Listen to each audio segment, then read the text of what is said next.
Hey everybody, welcome back to the Nerdcast. It is Devin, broadcasting as always live from an undisclosed location in the center of Texas on a pretty chill Thursday evening. How's everybody doing out there? I have been on my workout grind lately. I'm feeling pretty good about it. My arms are sore as hell. That's for damn sure. My arms are incredibly sore right now. I just did about 45 minutes on the treadmill, roughly.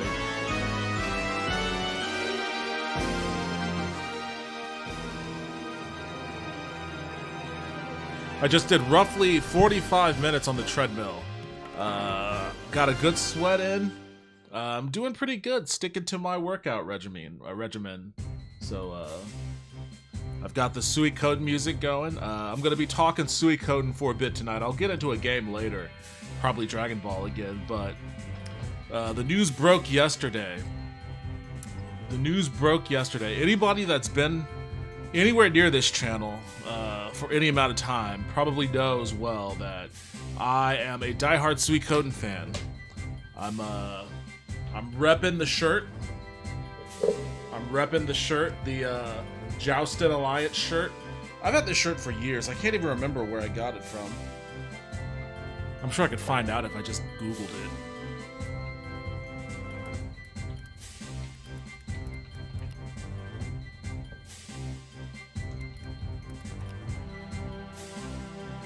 TeePublic is selling it, I guess. Yeah, TeePublic is selling it, so I don't know if that's where I got it from, but it's not the hardest thing in the world to find. I guess they sell a lot of this stuff. Maybe I should look for a Highland Kingdom one too while I'm here. But yeah, the news broke yesterday that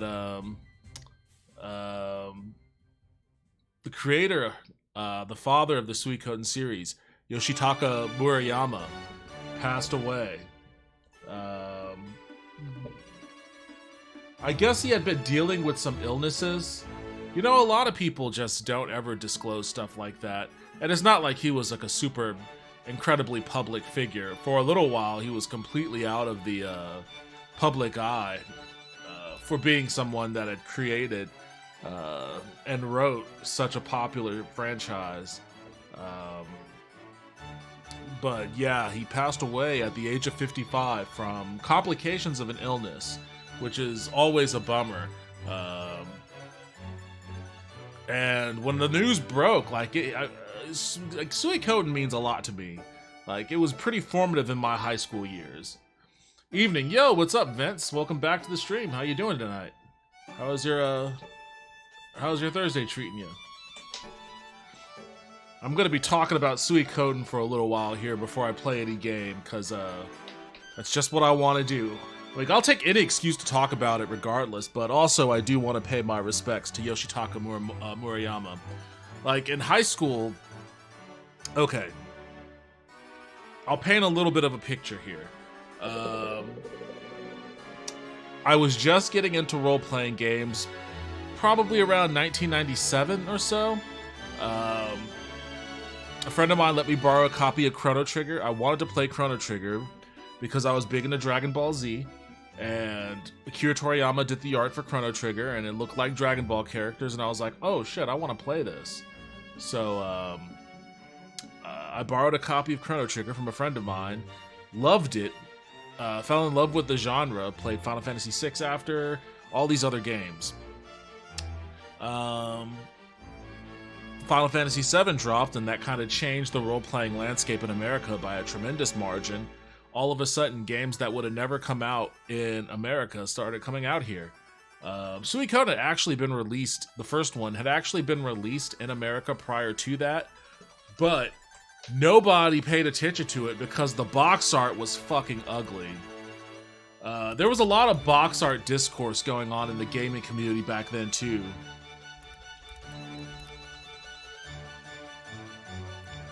I remember that being a thing. Game Fan Magazine in particular.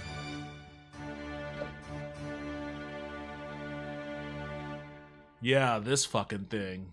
Oh, let me change my camera on this one.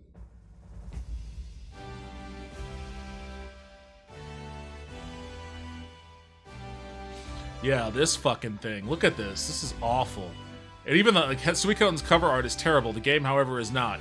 You would never guess it by looking at this because this just looks like the most generic, awful shit imaginable. And particularly at a point of time when anime and Japanese art, manga, American artists inspired by that, like, I don't even know how to... I've never known how to pronounce that dude's name. Joe Madureira? I don't know, but I love the fuck out of his artwork for X-Men. Humberto Ramos loved his artwork. Jeff Matsuda, all of these dudes that had like this anime inspired art style were really coming up in the comic book sphere in that in that era. So, like, and manga was being released more in America, and anime was starting to being broadcast on American TV. So it was a time when the American populace was susceptible to that kind of visual aesthetic, but for some reason they went with the old, like, oil painting, weird, generic fantasy art style for the first Suikoden 1 box art, which nobody paid attention to. Nobody could tell what kind of game this is supposed to be, even. Like, I guess if you're vaguely familiar with D&D, you would guess maybe this is a role-playing game, but the name of the game doesn't hint to that. It's not like it's called Dragon Warrior or anything like that. Final Fantasy, which fantasy is right there in the name of it.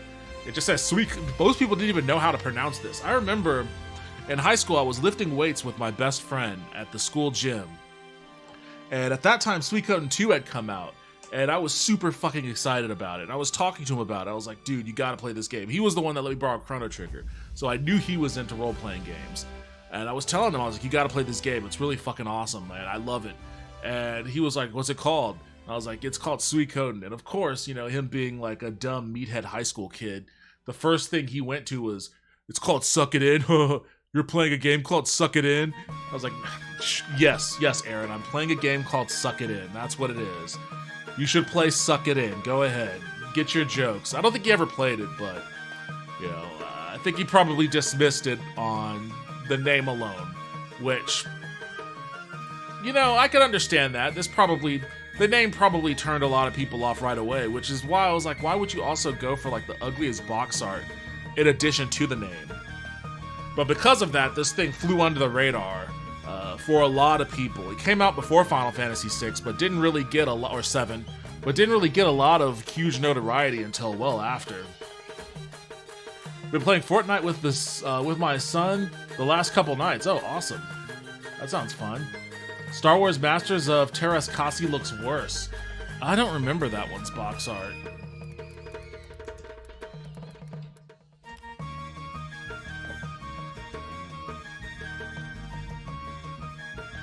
This isn't that bad. I don't know who the fuck this is, but Luke with the lightsaber. I mean, he doesn't look like Luke, but I mean, it's not the worst. Is this the French box art? Is that why? Is there a different one that I'm missing? That's not the worst in the world either. I mean, it looks bad, it looks generic, but it doesn't look like...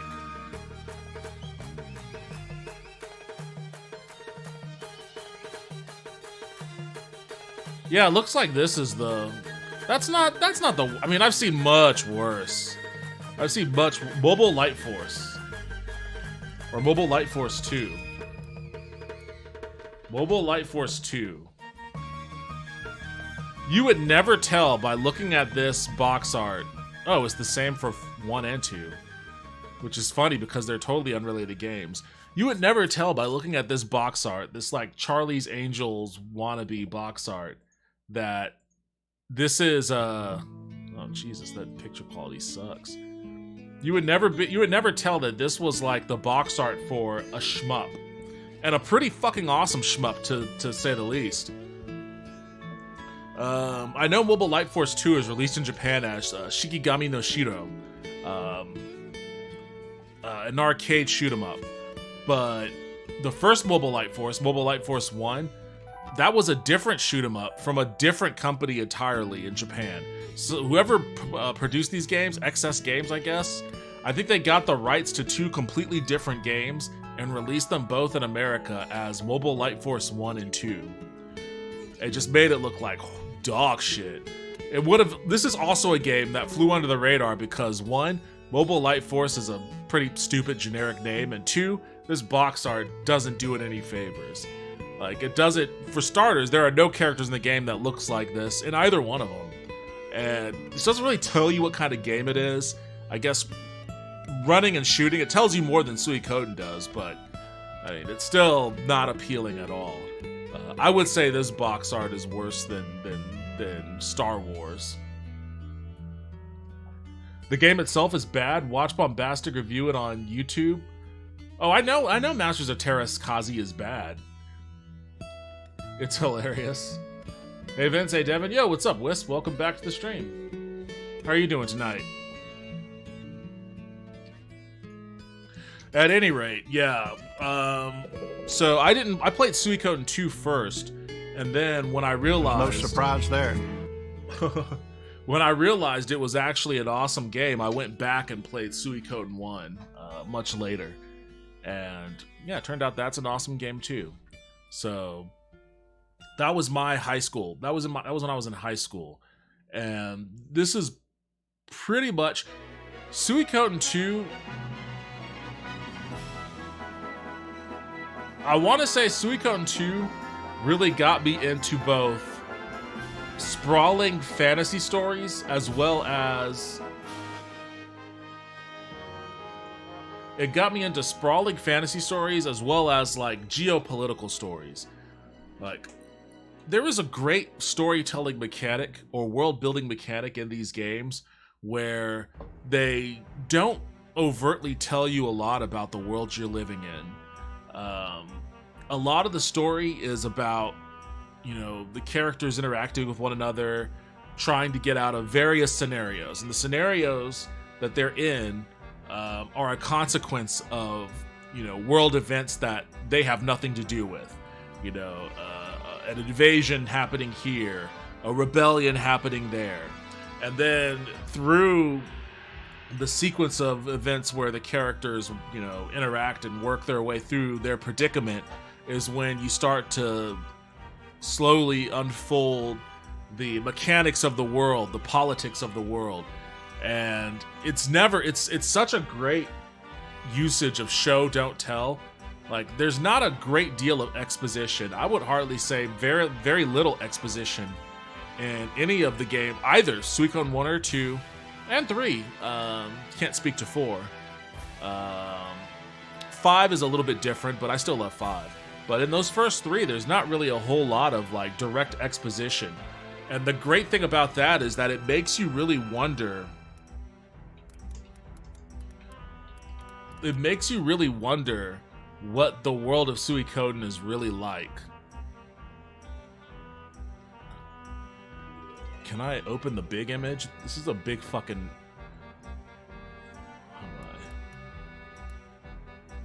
I can't... I want the big map. I know there's one around here somewhere. Yeah, look at this. This is... Why can't I...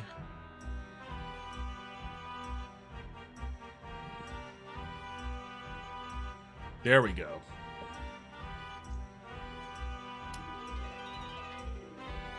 I'm really bored and I can't play video games, so I'm super bored and trapped in TV land pretty much. That sucks. When does your hand therapy thing start? At a certain point when I was growing up, we would pass a Konami office. Oh, where did you, where was this at? I don't know where their offices are anymore. But, Konami's not a great company. They're not a great company, I'll say that. They've got a lot of issues.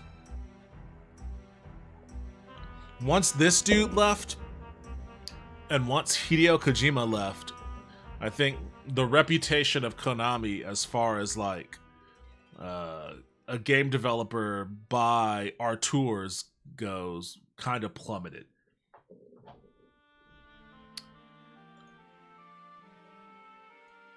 Oh man, come on.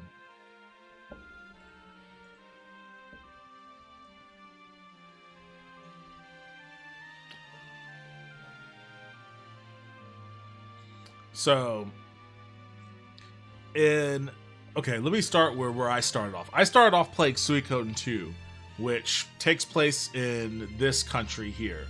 Only this is after the events of Suikoden 2, where it's called the Dunnen Republic. What it was called initially was the city-states of Joustin. And the city-states of Joustin was a loose confederation of cities consisting of Muse, which was kind of the capital of sorts, Rock Axe, Green Hill, Two Rivers, Lake West, North Window, South Window, Radat, like all of these cities that had a lot of commerce and interaction with one another, kind of formed a loose alliance where not only did they trade regularly with one another, but they also had something of an army that they contributed to, had soldiers from each of these little cities that would create like a makeshift sort of militia to defend themselves on the southern border from the Scarlet Moon Empire. There were a lot of border incursions between Joustin, the city-states, and the Scarlet Moon Empire. So in Suikoden 2, it's about Highland Kingdom, which existed here.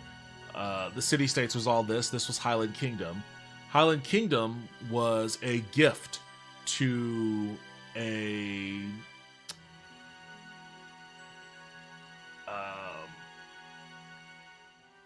I forget what he actually was, but he was someone who was in service to the emperor of the Harmonia Holy Kingdom, and as a reward for his service, they carved him out a piece of land here and gave him his own little kingdom. So that's where Highland Kingdom came from. And in Suikoden 2, Highland Kingdom is engaged in a military campaign to take over the rest of the Joustin city-states. So in Suikoden 2, I was introduced to the Joustin city-states and all of their politics, the Highland Kingdom and a little bit of their politics. You don't really get super into Highland, which again is kind of cool because it leaves a lot of mystery. It's like, well, what's going on in Highland? Like, is everybody in Highland just gung-ho about this invasion? Like, are they all into the war effort? You understand why the war is occurring because you play a pivotal role in the inciting incident that triggers the war, but you never really get any kind of idea of what Highland Kingdom is all about. You only ever hear them as like foreign invaders, and then you fight them on the battlefield. At the end of the game, you go into Highland, and then you figure out a little bit there. But for the most part, it's just like, what's Highland Kingdom? The cool thing about that is like that's all Suikoden 2. When you play Suikoden 1, you're down here, and this was the Scarlet Moon Empire before a civil war overthrew the Emperor and turned it into the Toran Republic. You get a little bit of, like, you don't actually get involved in it, but at some point in the game, you are in Rokaku, and there is some political intrigue involved where a border scrimmage between the army of the city-states and the army of the Empire clash. You don't ever see it, you just hear about it. And it provides you an escape from prison and all this other sort of stuff. But like when you have like elements of the world exposed to you, like in bits and pieces here and there, like you never leave this area in Suikoden 1. You know, but you know about the existence of the other places. You just never get there. It's the opposite of Final Fantasy VI. Like Final Fantasy VI or 7 or whatever, you know, you get an airship and then the world is easily accessible. You just fly all over the place and the world just shrinks down and nothing is important. And this is like the total opposite because you never go anywhere outside of this area in Suikoden 1. You never go anywhere outside of this area in Suikoden 2, but you hear about it. You do hear about it. And you get into a little bit. I gotta find a better way to navigate this fucking, oh my god. You get a little bit into Tento in Suikoden 2. Suikoden 3 takes place over here in the grasslands with the Confederacy. And it has a totally different political makeup than all these other places. But you do kind of... You don't... Tento is involved, but you don't really get a lot from the Dunan Republic during Suikoden 3 and all the incursions that happen here. This is all about, Suikoden 3 is all about Holy Harmonia Empire and the Grasslands, the tribes of the Grasslands, and the Zexan Confederacy. It's very colonial in its storytelling. It's a lot of conflict between Zexan and Grassland as it's being manipulated by the Holy Harmonian Empire, or at least by a rogue element of the Holy Harmonian Empire. You hear of the Kamaro Free Knights, but you never go there. You have some characters that are from there that join you. Anyways, this is all very long-winded way of saying that as you know, someone that was just getting into role-playing games in high school, and like I didn't read fantasy books or anything like that. I was a dumb meathead kid, but this shit made me interested in it for certain. And the idea of a big sprawling fantasy world that had all of these different types of politics and all of these different types of like conflicts, and we've only explored like a very small fraction of them. And there's just so many more stories to tell. Why this is so annoying. I should just save this picture.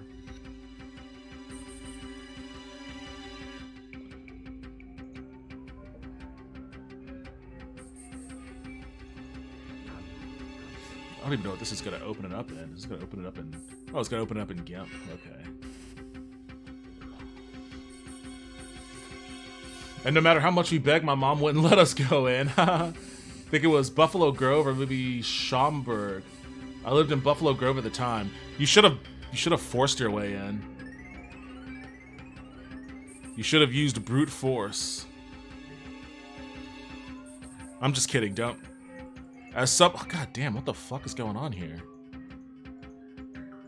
As someone who worked at a video game studio, I do not promote the idea. Oh man, this is even worse. This is even worse navigation than before.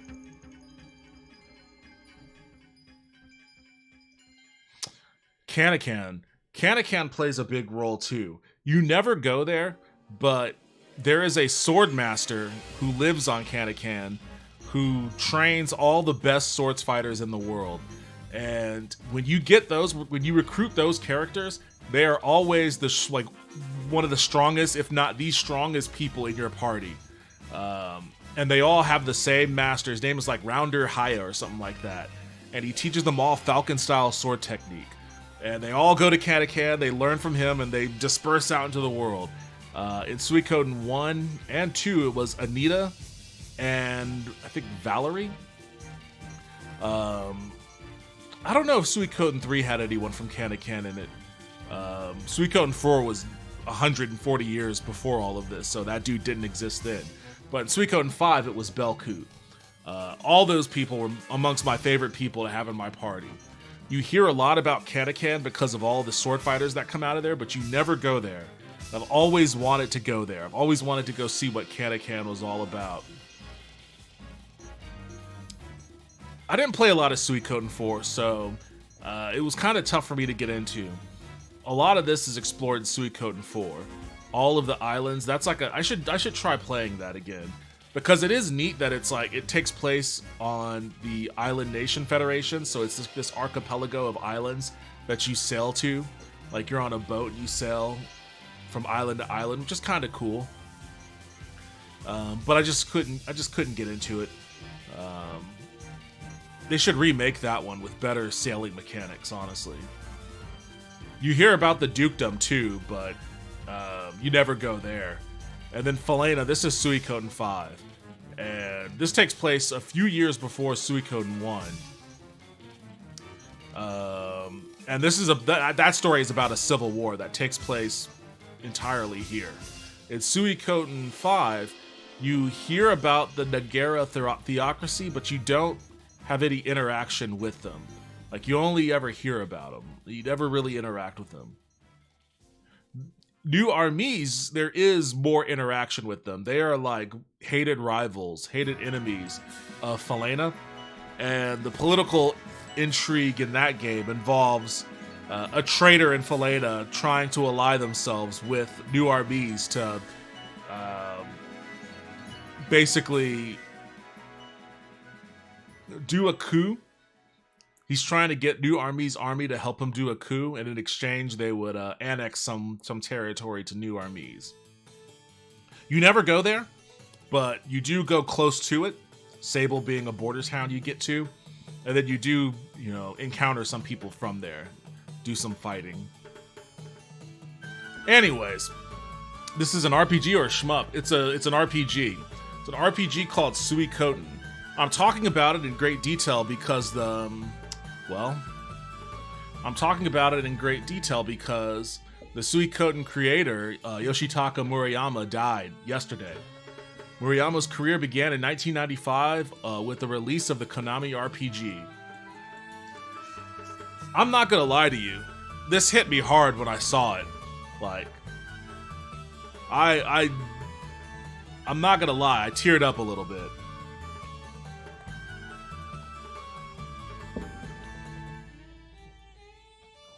Yoshitaka Murayama, co-creator of Suikoden and writer, producer, and director of Yuden Chronicles 100 Heroes, has passed away. Rabbit and Bear Studios, which Murayama founded in 2020, shared in a statement that he died on February 6, quote, due to complications with an ongoing illness. His hard work on Yuden Chronicles as a scenario writer was finished, but as his co-workers and friends, it saddens us to know that he won't get to see the reactions from his fans, the statement continued. We want to maintain his legacy and vision with this game, and know that he would have wanted the rich world he has created with Yuden Chronicle to live on. So yeah, Yuden Chronicles was a Kickstarter campaign that was wildly successful in its fundraising effort. Raised $3.2 million. Basically, Yuden Chronicles, highly anticipated game. It's a spiritual successor to Suikoden. It looks a lot like Suikoden. I'm super excited for it. I think it comes out later this year. Now, ironically, Konami is actually releasing a remastered version of both Suikoden 1 and 2 that'll be released, I want to say, in March.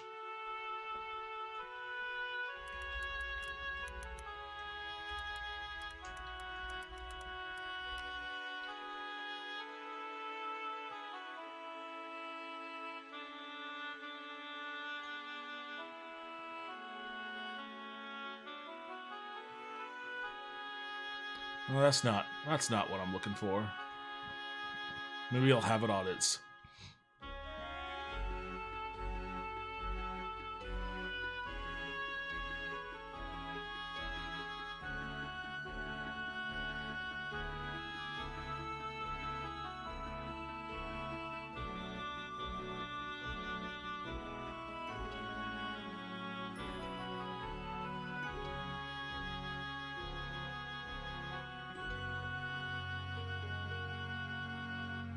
Okay, this is just about them delaying it. They wanted to release it in 2023. I know they delayed it, but I thought they announced a date for it.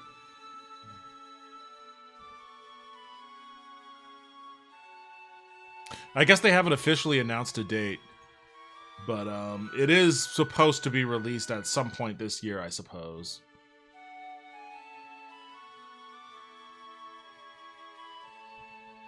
Okay, so they never announced an updated date. At some point this year, they're going to release Suikoden 1 and 2 remastered. I believe Yuden Chronicles then is the one that's going to be released in March. Murayama's career began in 1995 when creating Konami's RPG Suikoden. He worked on its sequel and served as a writer and director on the third installment, but left Konami in 2002 prior to the game's release. He founded Blue Moon Studios soon after, developing third-person shooter 10,000 Bullets, which debuted in 2005.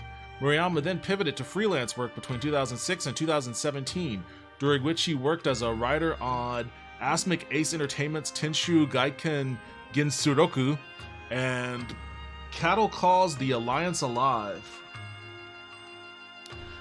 Interesting thing is, he was in the middle of doing Suikoden 3, and he abruptly left. And people thought that there were nefarious reasons for his departure, but the only reason why he left Suikoden 3 mid-development is because he had always said he was only going to work at Konami for 10 years. And at some point, he hit the 10-year mark, and he just said, all right, I'm out. Right in the middle of that game's development. So, kind of an interesting person. That's not good. Once your contemporaries die, it makes you face your own mortality. Sure, but this guy wasn't quite my contemporary. Like, he was in the industry years before I was. I guess maybe he is my contemporary at some point. But, I mean, I guess he wasn't a great deal older than me. About 15 years my senior, I suppose. But yeah, such a bummer. Such a bummer. But he had an impact, man. He definitely had an impact. I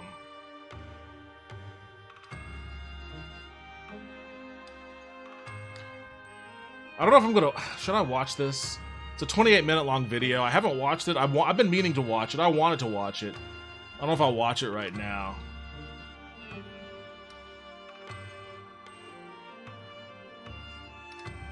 There was this interview that somebody did with him, asking him a few questions about Suikoden, to which he had an answer that kind of really bummed me out.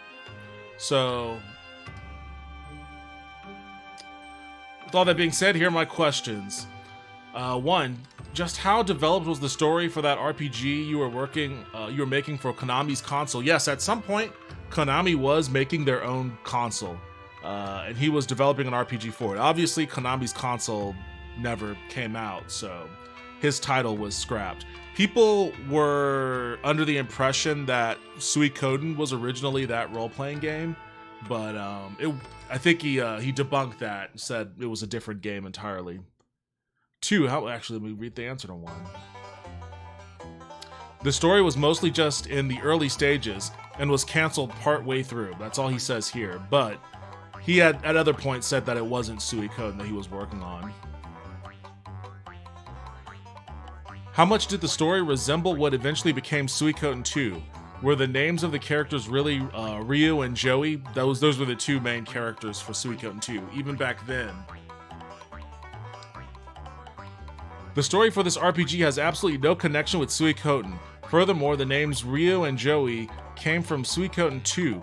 In particular, Ryu is only for the novel version and was thought up by the writer in charge of the novelization. Most characters in the Suikoden world are just nameless, voiceless protagonists, but for the mangas that they create afterwards, the characters end up getting names.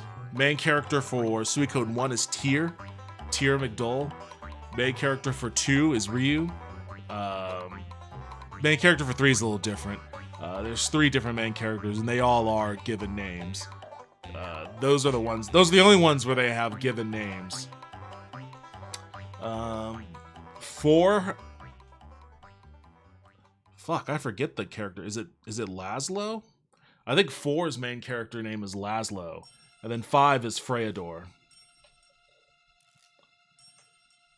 Did you put that story on hold specifically because you wanted to gain more experience? The story was canceled because the project was canceled. After development of this RPG was canceled, there was to be new development on an RPG for the PlayStation. At this time, there was a proposal to make the selling point of this new title an RPG with a large number of characters.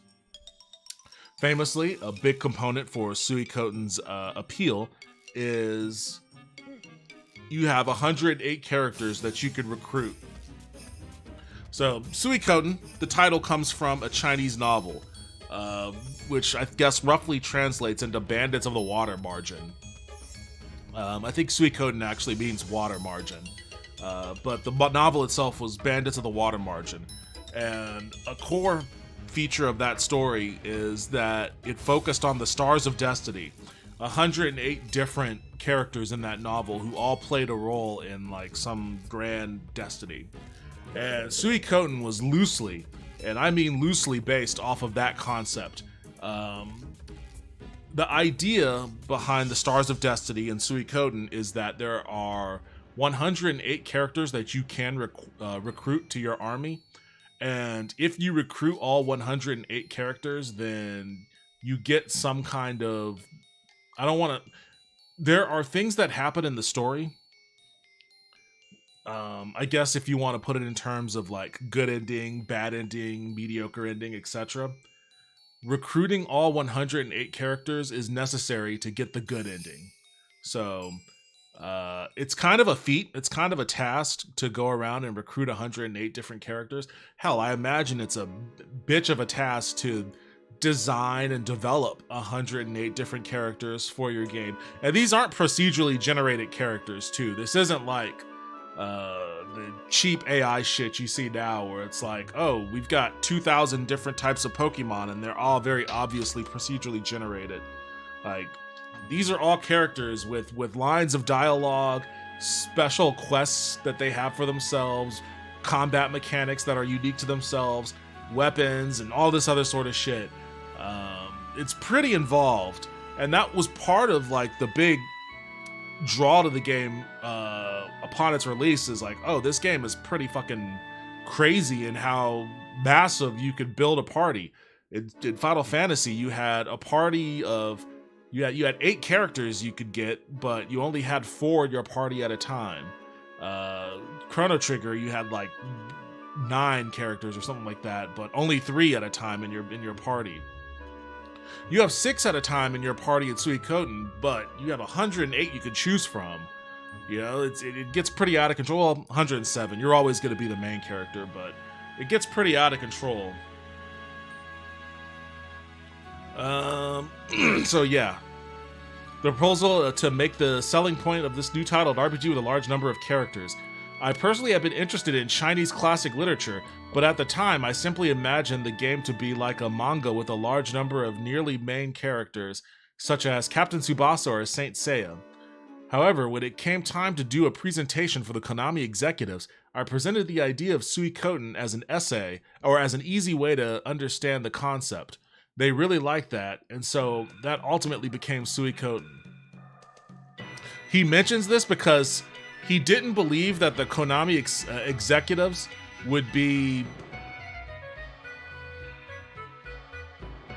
He didn't believe that the Konami executives would buy into the idea of a role-playing game based off of... I can't remember. I can't remember which one it was. He either didn't trust them to buy into it based off of a Chinese novel, like an old Chinese novel, so he had to sell it as like relating to anime, like Captain Tsubasa or Saint Seiya. Or if he didn't think that they would buy into this and had to sell it based off of the Chinese novel. They really liked that, and so that ultimately became Suikoden. I don't think of a game scenario as an isolated story independent from other parts, but as something that dovetails with the game system.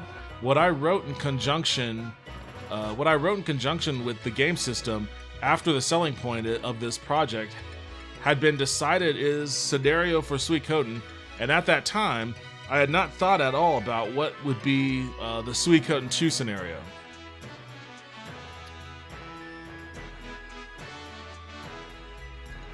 Did you approach the first Suikoden as a prequel to the story you really wanted to tell? The story for Suikoden 2 was conceived after Suikoden 1.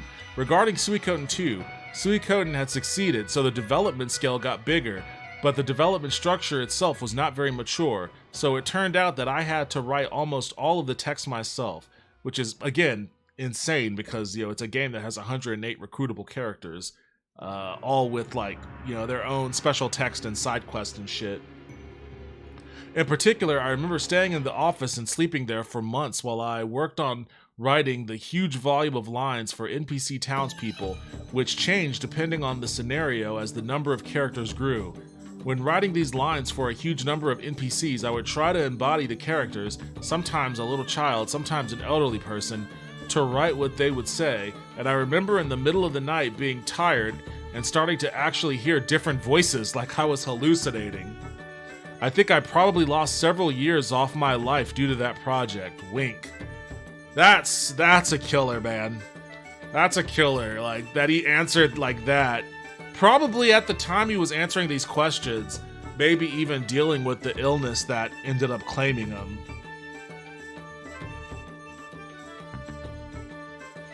Yeah. You know, a part of why Konami is a villainous company is because of their workplace standards, but a lot of times game developers, they're like, a lot of times game developers are like football players. Like, football players know that concussions are bad for them.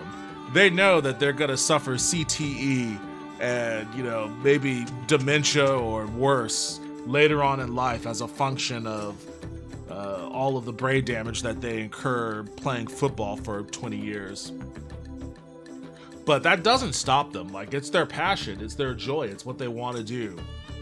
And I'm glad that a lot of people in the game development world are moving away from that mindset and are moving more towards a healthier work mindset, work-life balance and relationship of, you know, allowing yourself some space to take care of yourself and moving away from, like,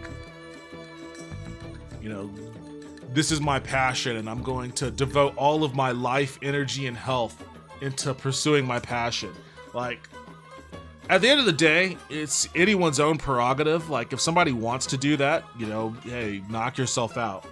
You should never force that on other people, and that's, you know, a part of the labor discussion, the labor ownership discussion. But for anyone that wants to live that way, I'll never, you know, I'll never yuck that particular yum, even though I hate that expression, yuck your yum. I'm kind of upset at myself that I just said it. But it is a bummer, though, when you see, like, it takes a toll. Like, that shit takes your toll. I've done that before. I've slept under my desk, you know, working crunch for game releases. It sucks. It sucks. I didn't go this far. I wasn't hearing voices and hallucinating and shit. But yeah, I've definitely driven home during the next day's sunrise, you know, desperate for my bed. I've done all of that.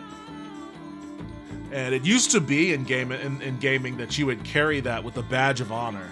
You know, you would talk to newcomers in the industry like, yeah, I did 90 hours of crunch at this company. Yeah, I slept under the desk. We did this, we did that. You know, it was always like such an honor to have devoted yourself so insanely to a game release. And at a certain point, you know, that, you know, a part of it started with the EA spouse letter, and then it snowballed from there. It started becoming more of a taboo thing. I don't know if this dude treating himself a little better during the development of Suikoden would have added those years back to his life, but it's just an ironically bummer of a statement to see him put into writing, you know.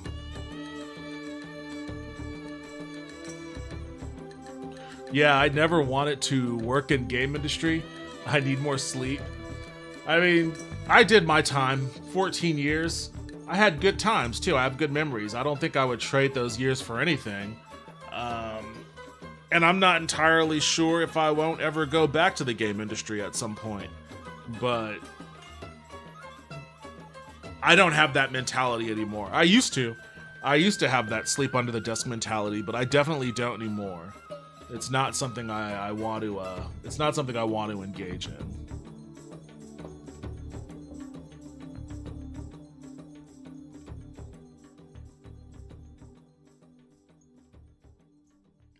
Oh man, let's see. Anyways, yeah. So, I guess just to kind of wrap up my tribute here. Um, it's just I'm very happy that he was able to create a franchise like Suikoden, and I think at some point there will be a Suikoden 6. People, there's enough interest.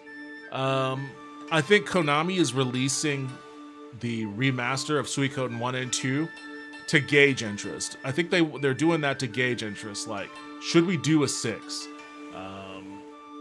Hopefully there is enough people that buy 1 and 2 that convinces them that a 6 is worth investing in. I was kind of hoping that Yoshitaka Murayama would be involved in Suikoden 6. I'm happy that Eiyuden Chronicles is coming out. Let's watch that trailer. I'm happy Eiyuden Chronicles is coming out. I'm happy just to get another role-playing game from the guy, honestly. Ubisoft Publisher Sale. Ubisoft, nobody wants your games, man. What do they have going on here? Assassin's Creed, pass. Far Cry, Rainbow Six, no. Anno, no. Ghost Recon, no. Watch Dogs, no. The Division, no. Rayman, I guess $13 isn't bad for Rayman. I'm doing the thing. I'm falling into the fucking the Steam rabbit hole. South Park, Prince of Persia. You know what? Let me forget the Chronicles.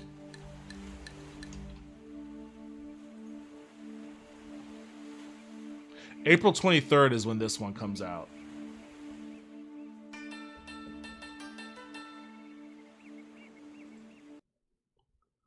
I was thinking about going into Motorola back in the day. You could do 24-hour shifts if you can handle it. Oh, jeez. Now Lenovo owns Motorola, so meh. You know what? I didn't know Lenovo owned Motorola, but I guess that makes sense. I hadn't really heard much from... it's been a while since I've heard... Hello, Moto. One objective at heart. Hold on a second. I was talking. 100 heroes unite. One objective at heart.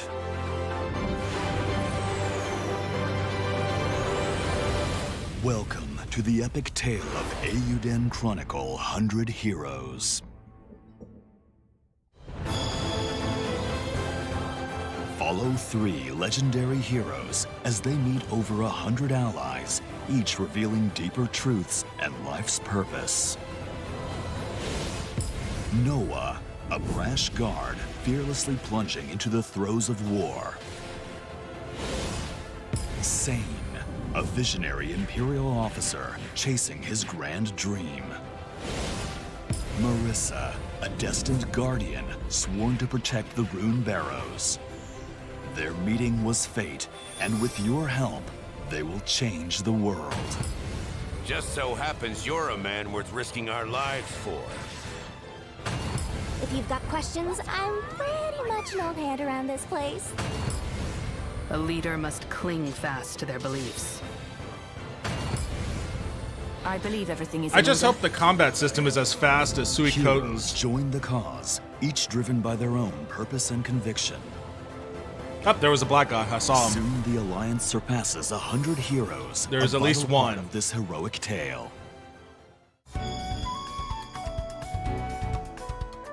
Alron, a storied continent of myriad nations. A world where mystical rune lenses and the might of the sword reign supreme. Rune lenses. So that's an interesting one. Suikoden is all about the true runes. Like, there's so much lore. There's so much lore to Suikoden that I haven't even touched on. Like, it's all about I can't remember, it's 24 or 27. I always get those numbers mixed up. I think it's 27 true runes.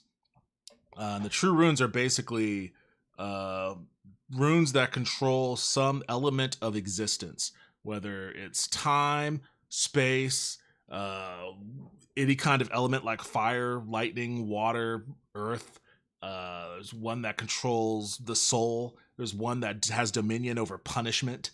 And when a person becomes a bearer of one of the true runes, they're typically granted both with the incredible godlike power of that rune, but also eternal life. In most cases. Sometimes it's the opposite, but in most cases, they're also granted with eternal life. So, there are people who are aware of the true runes. I think most people in the world don't know they exist. Some that have heard of them think that it's myth and legend. but there are people who pursue it for those powers. It doesn't play, the true runes play a role in the story, but only a little bit. They're, at the most, they tend to be MacGuffins that, I don't want to say they're inconsequential, because they are pretty consequential, but it's never the chief focus. Like, it's always in service of whatever the character's motivations are.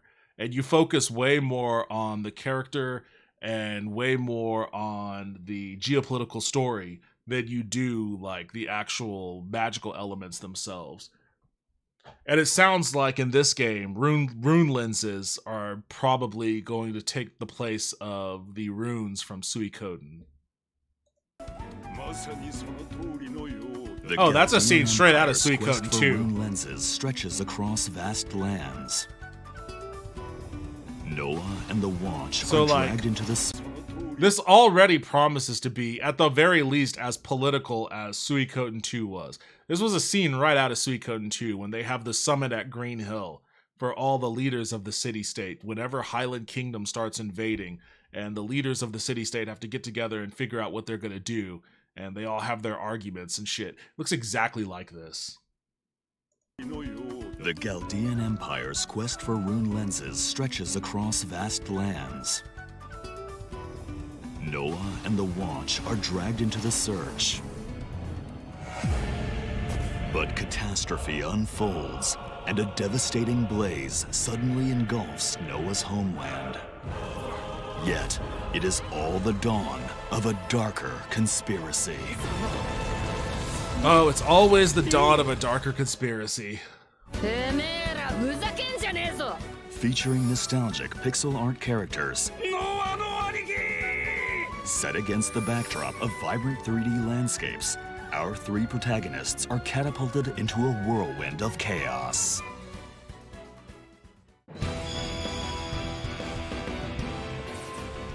Every hero wields unique abilities, vital for the battles ahead. Ideally, we would avoid confrontation. Hold those dorsal fins, oi! Is that the shark guy from those DC movies? Magical cutie missile! Building strong ties within your party allows you to use powerful hero combos.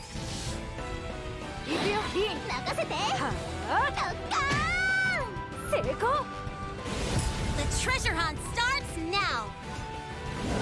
Why, look at that! Now you have 3 of them. Why? Think they'll need a little extra muscle? I'm really curious to play with the Australian kangaroo.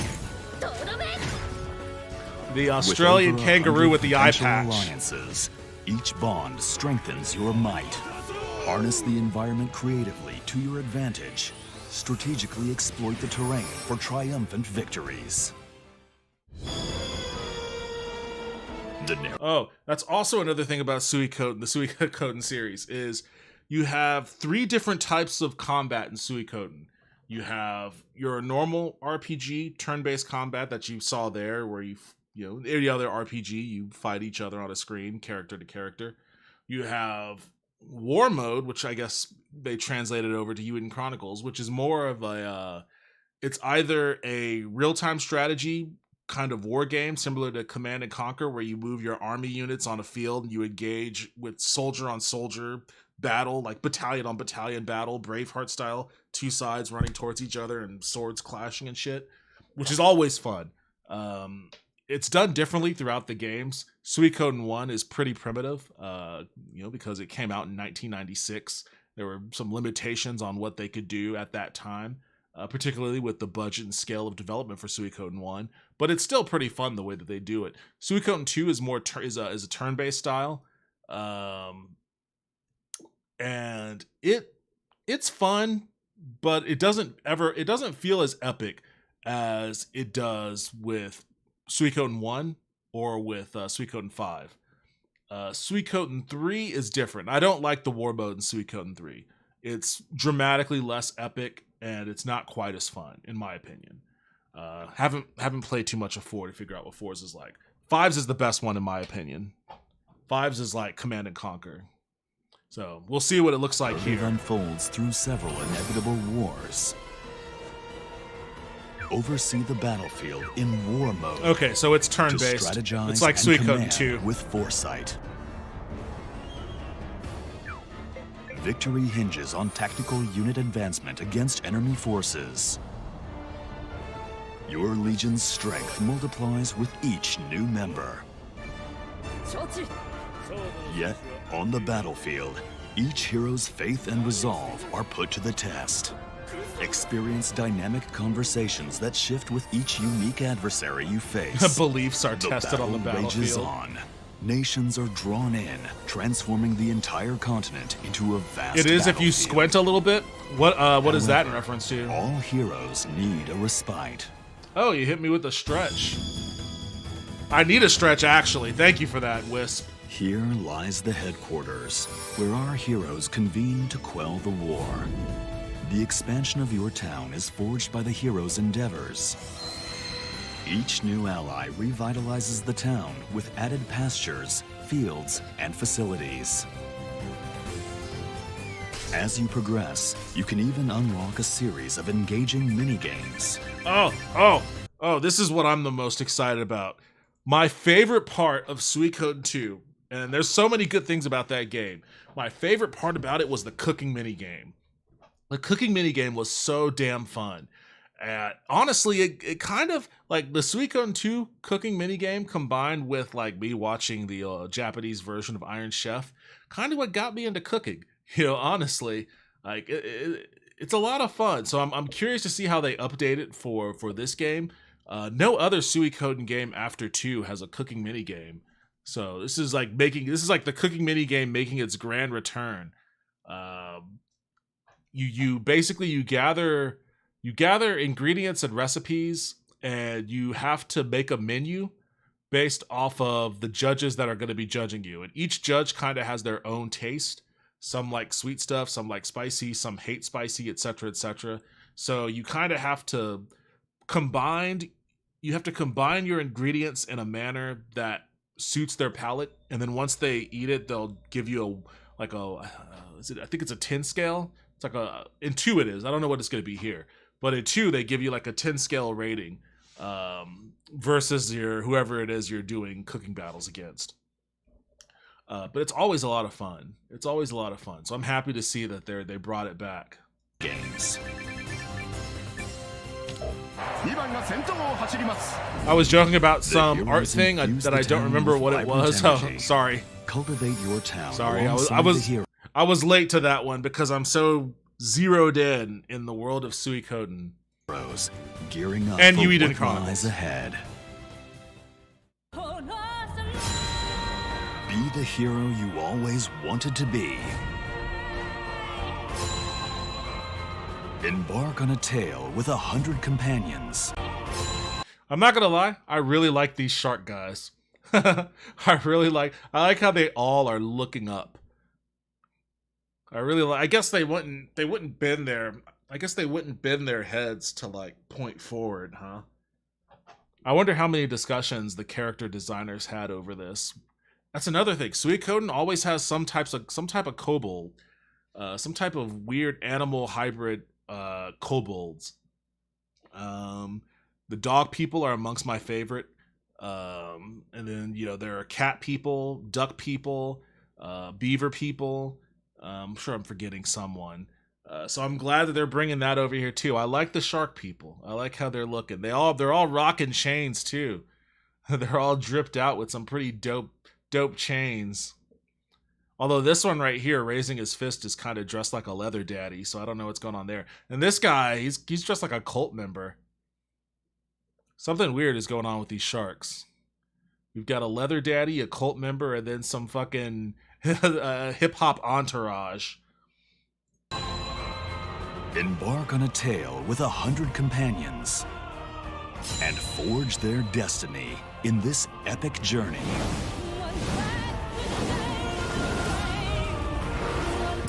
Eiyuden Chronicle 100 Heroes.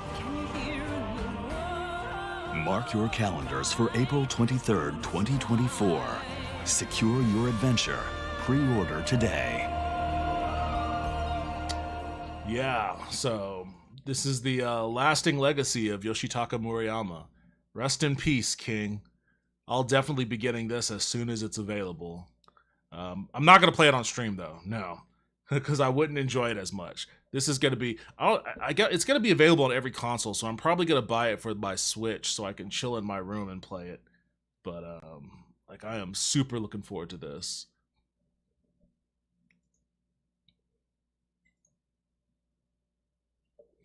Alright, I guess that's enough Suikoden talk for now. That's enough Yoshitaka Murayama talk.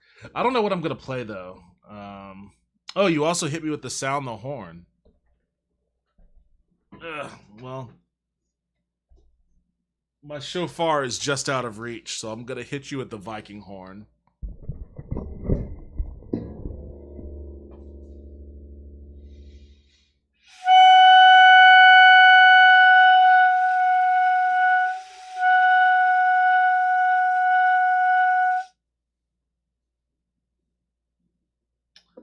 There you go.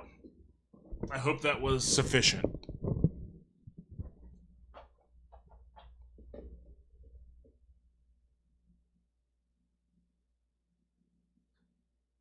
That's okay, the shofar is a reach this late at night. I guess it is 11, huh? I mean, if it was at arm's reach, I would grab it, but again, I am very sore right now from all the working out I've been doing. And I don't really feel like going over there and reaching for it, so the Viking horn was closer. I feel like that was good enough for now. Let's see. I don't even know.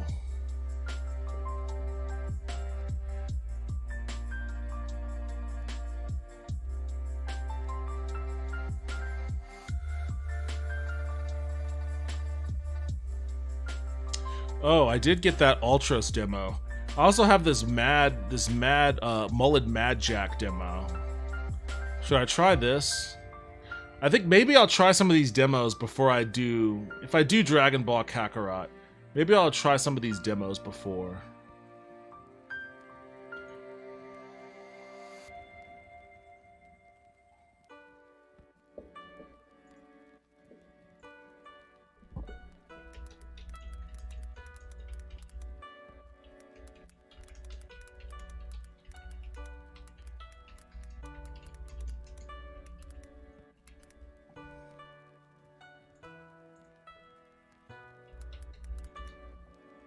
Oops.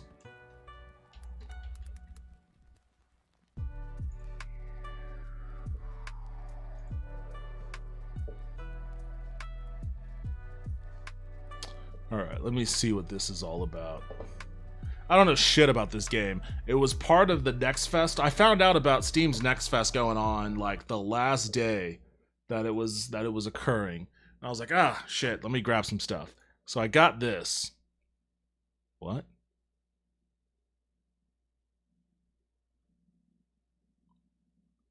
Translate your physical inputs. You'll support your layout and game action. What? What does this mean?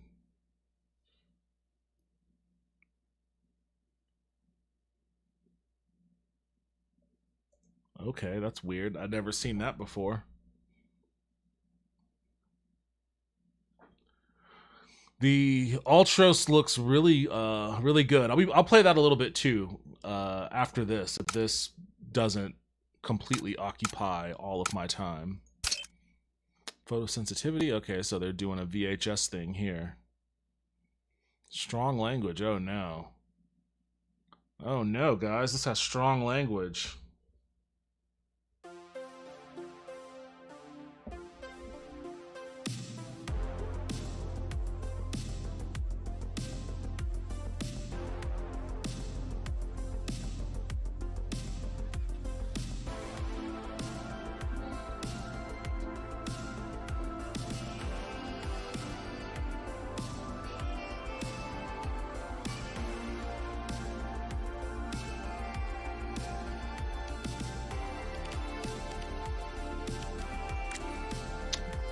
Let's just jump right into it.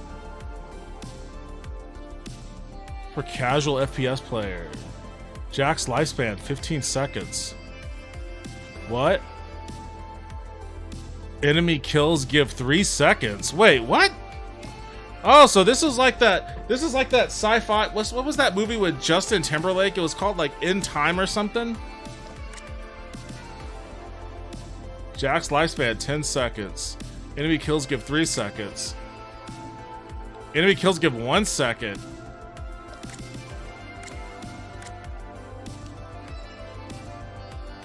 I just want to see the plot. The timer is turned off. Warning, this is not the way the game was designed to be played, just an accessibility option. Well, you know what? I appreciate that they actually give you that option, though.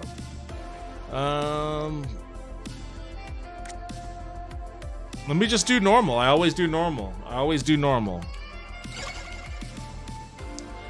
The balance challenge that the devs want you to experience, but this game can be hard.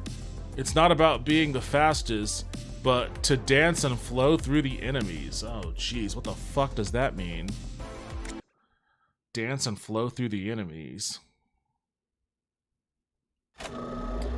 Far into the future, men and internet merged into a new being. Humans need dopamine every 10 seconds or else they die. What the fuck? Sir, initializing our live stream show. What the hell kind Looking of... for a protagonist. Tracking. Man, they really built the shittiest version of life they could ever think of in this world. Sounds like a strong silent type. Sir, I'm going to call in. You entered the Peace Corps Justice app, the #1 moderator streaming app. You will enter live stream shortly. Today's prize? These amazing sneakers. Today's mission? To rescue the influencer princess from the robots. Eyes on the road, buddy. Influencer princess. She's got 2 billion followers, you know. The first moderator to rescue her on live stream wins the prize. We'll triangulate her location. Right now, she's right in front of you. Watch out!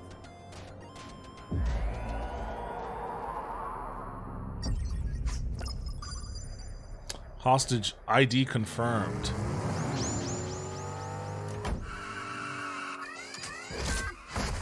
I wonder if the people that developed this ever watched the Riding Bean anime.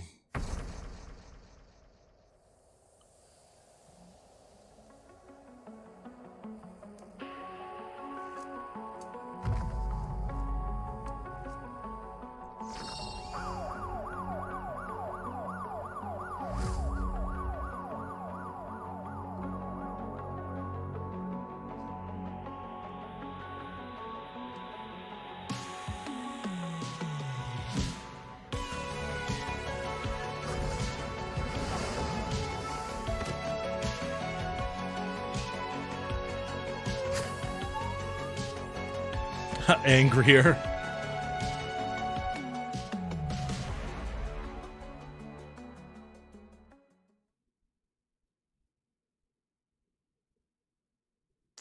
Okay, he has a chainsaw. Failed.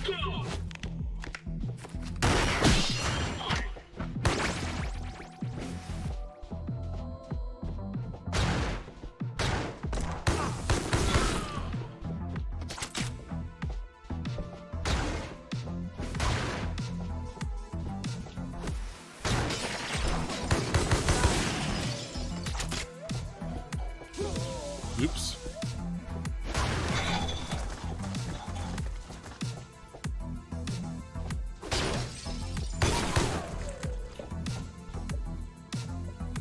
Soda restores life. You can kick or shoot machines to get soda.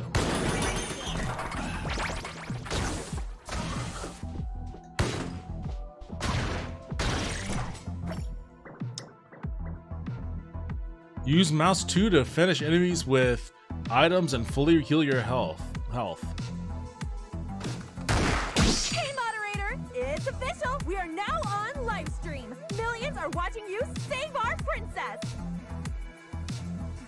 Okay. We're putting the audience's love into your bloodstream. Get your codpiece ready to dance and flow.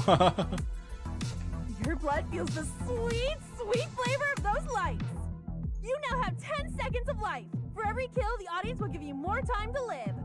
Oh, brother. But if you bore the audience not killing anything, they will let you die after 10 seconds. Ready? Go moderate these damn robots!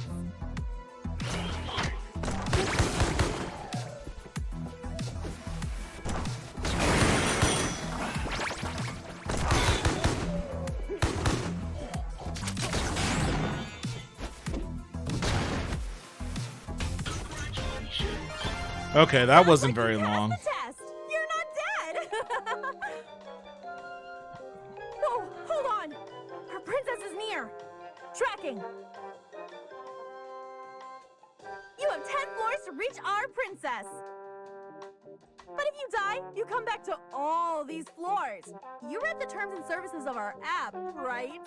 Here goes the first floor. Good luck. You have 10 seconds. Destroy these damn... Thank you. Ready, go!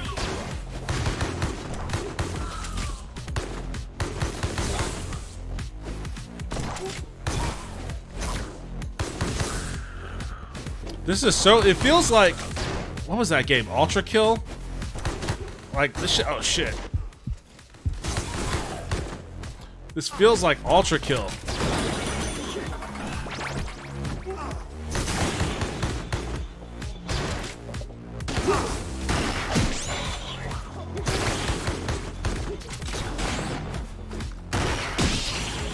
Did that drone have a skull head?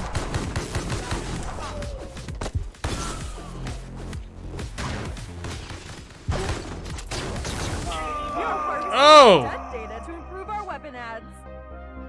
You know, I don't know where the time is. I can't see, like, shit goes by so fucking fast.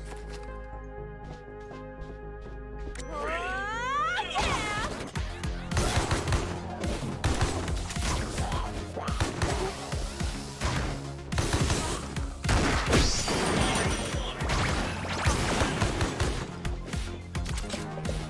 Fuck.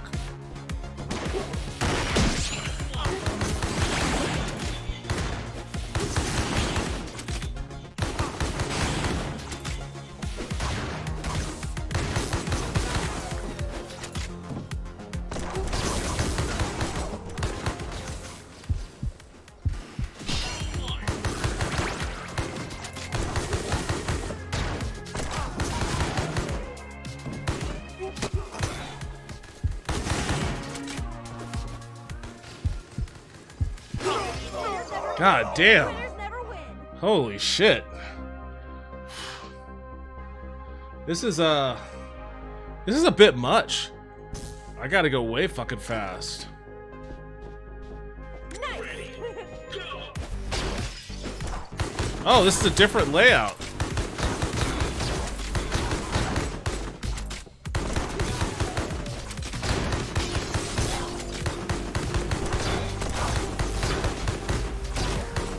Basically, don't pay attention. Don't pay attention to fucking the reload. Just empty your fucking...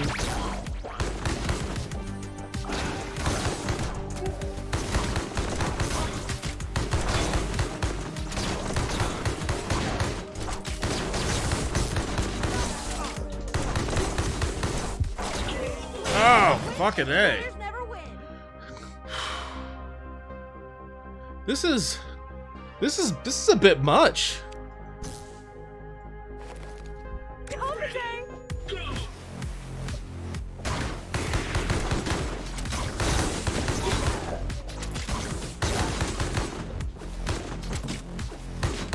Wait, isn't this where I came from? Ah, oh, fuck.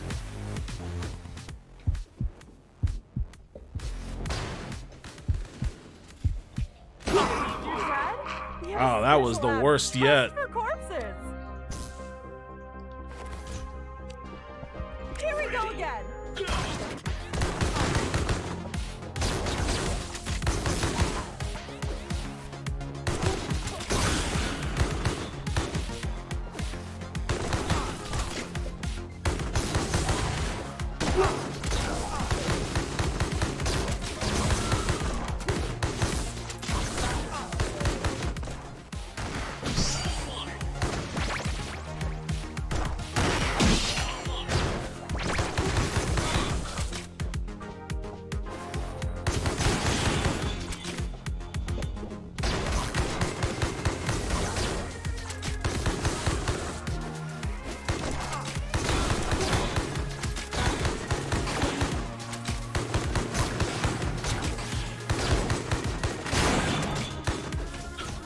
Oh, I got it.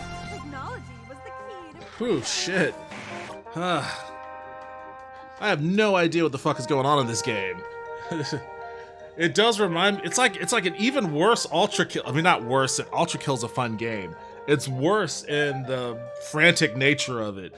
Like, this is too much. I'm too old for this shit. I'm getting too old for this shit. Wait, what? I could buy an upgrade? I can't do a shotgun, dude. Increases the chance of slower enemy bullets up to... Are enemies even hurting me? I can't tell. I'm going so fucking fast. I'm going so fucking fast, I can't tell if anyone's even hurting me. I need my gun to be quick. I can't use a shotgun. I'll try the shot. Oops, I meant to mouse over to the shotgun. Ready,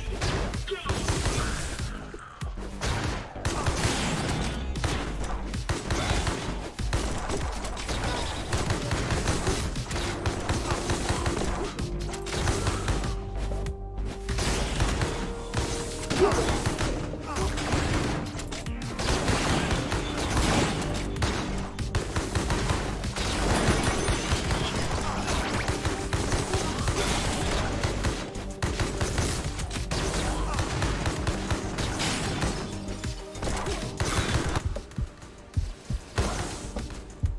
Holy shit.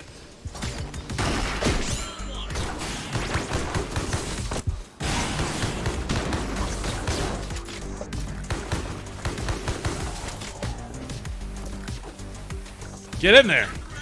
Whew.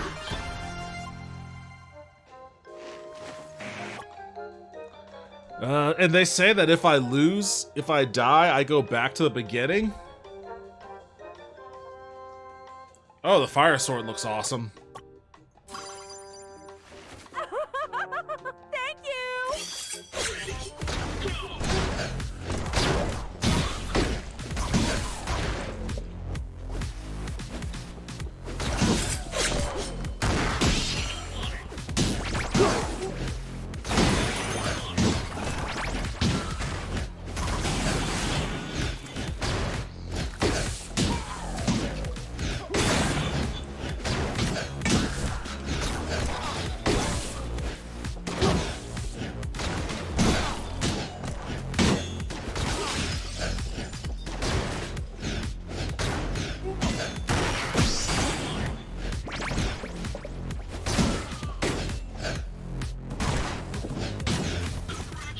Whew. I don't know what's happening. I don't know what's happening. Gain an extra second bonus for... Hell yeah, that's all I do. All I do with drones is kick them to death.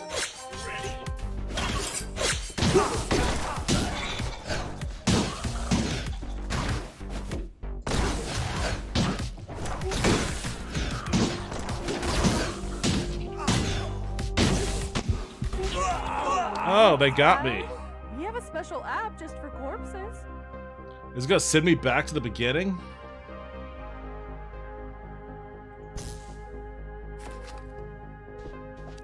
Oh, if you die, you lose all the upgrades? Oh man, this game. Are you kidding me? Oh, I am on floor 1. Alright, this game is a bit too much, man. This game is a bit too much. Our app doesn't provide you with any work rights.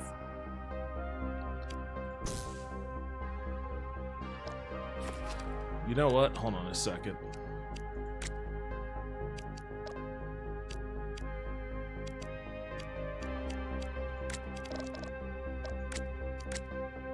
Oops.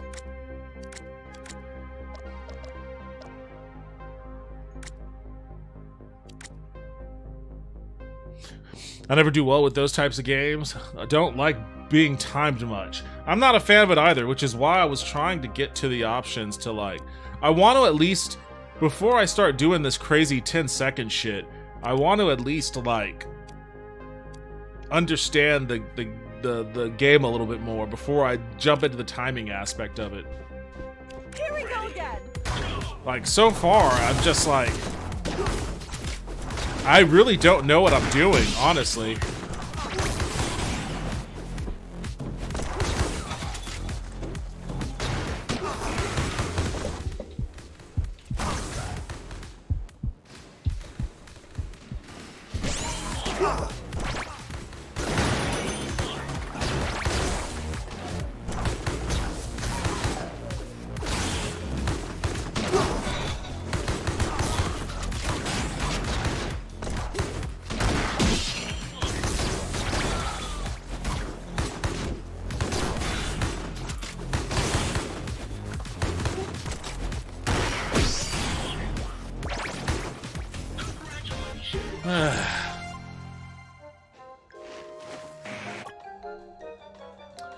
Kick and shoot. After kicking an enemy, your next shot or slash deals double damage.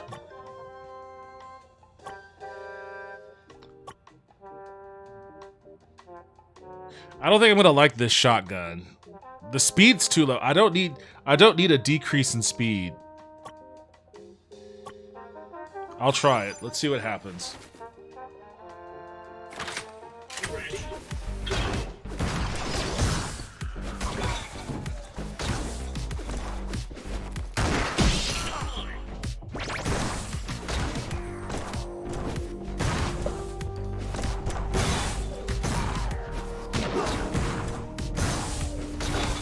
I guess it's not... I mean, so much of this fucking game is so goddamn fast that I guess the speed isn't that big of an issue.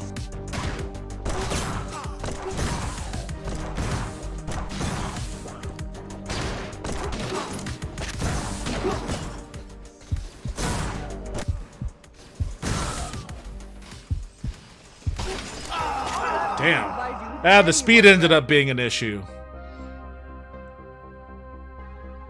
You're kicking ass hard and fast. Oh, man. Loading.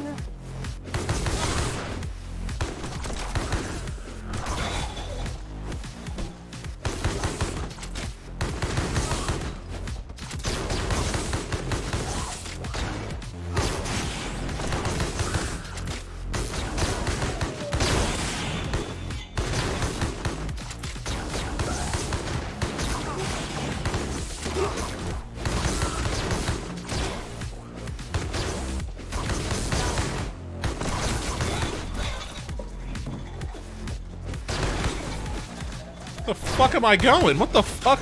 I had no idea what was happening towards the end of that. I just started falling. Whew. Are you following anything of what's happening here? Well, this has speed. It doesn't have any power, though.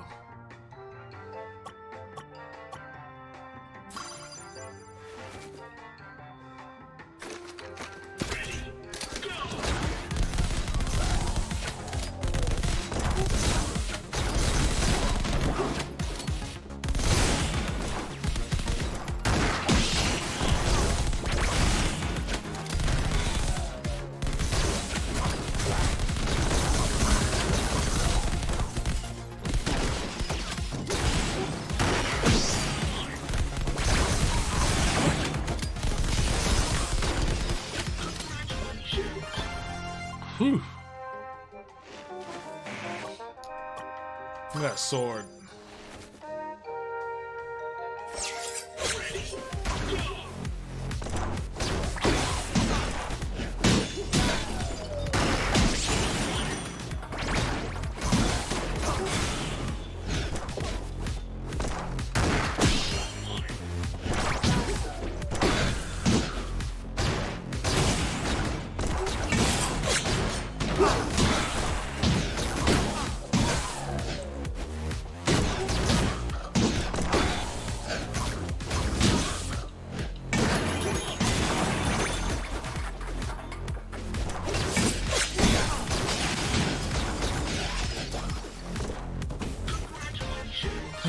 I don't even know what floor I'm on. What floor am I on?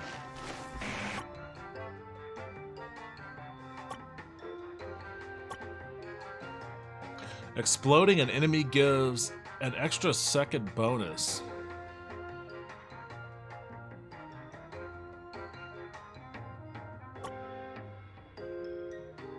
I like my sword. Can I just say no to any of these? Maybe I'll just go with that. Doesn't really matter.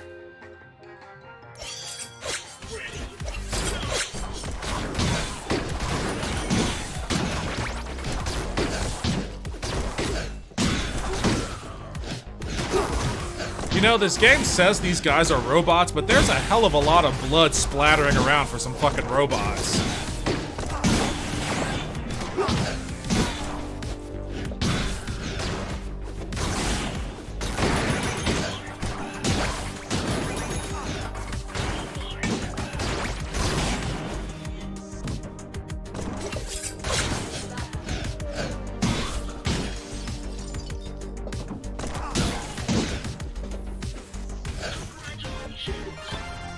Ugh, man, my eyes.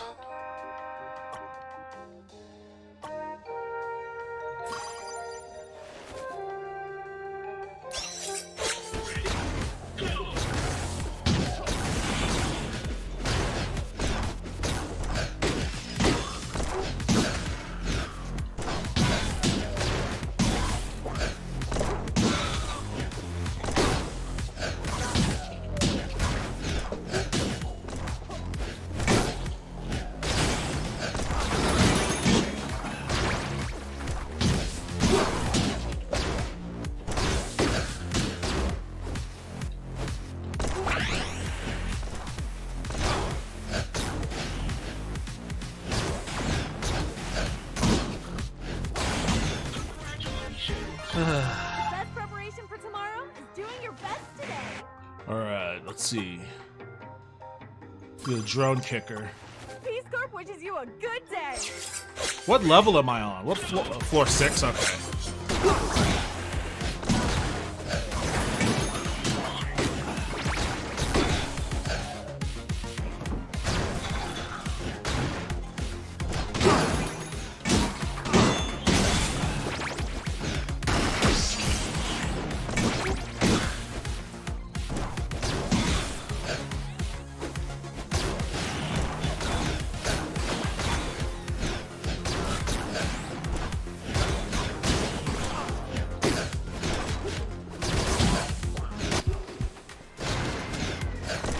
Oh, how did I fail? Adversity.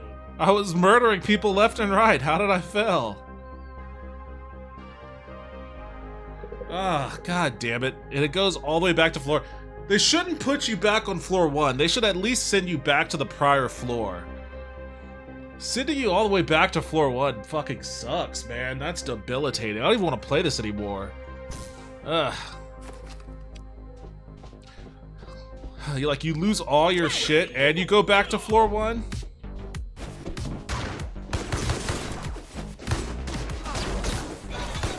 What the fuck?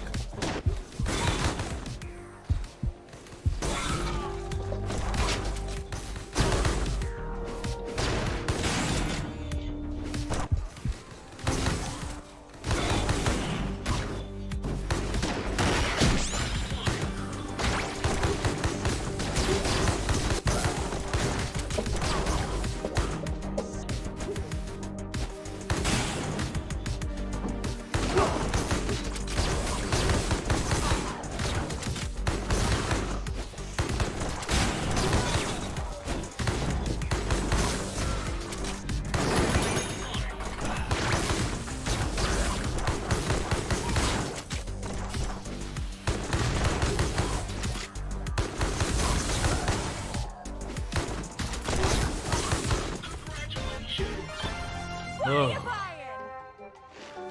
Man. I have to go into such a fucking zone. I can't comment on anything. I'm just like, holy shit. Speed boost? Boost movement speed up to 5%? I don't need that shit. It's going so fast already. This game looks nuts. Yo, what's up, Gons? Welcome back. This game is too nuts, man. This game is way too nuts. Yes, you do. You must go faster. This guy is already fucking Sonic the Hedgehog.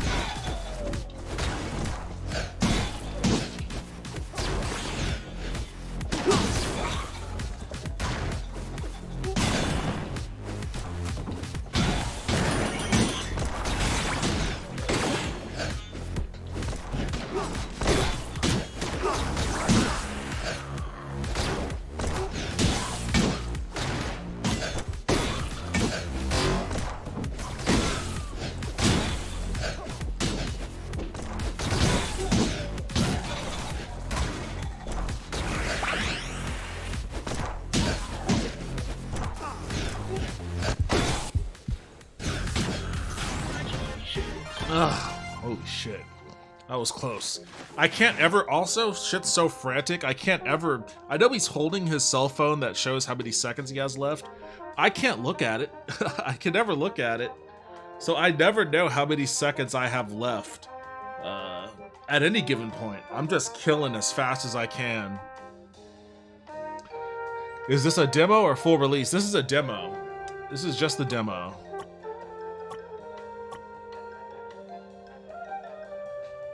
Throw empty soda cans as they explode.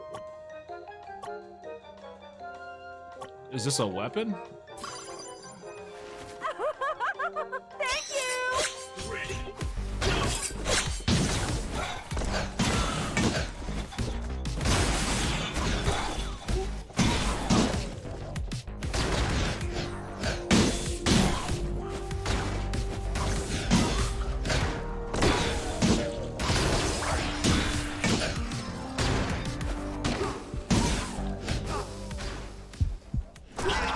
Oh shit. Any work rights. Wait, when they hurt you, does that take a sec? Does that do their hits subtract seconds off of your clock?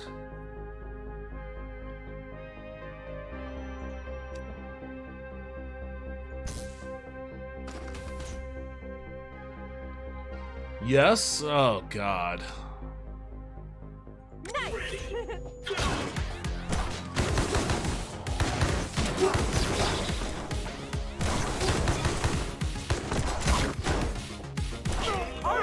Oh god, they fucking wrecked me that time. I was trying to be more deliberate. I was trying to be more deliberate. Yeah!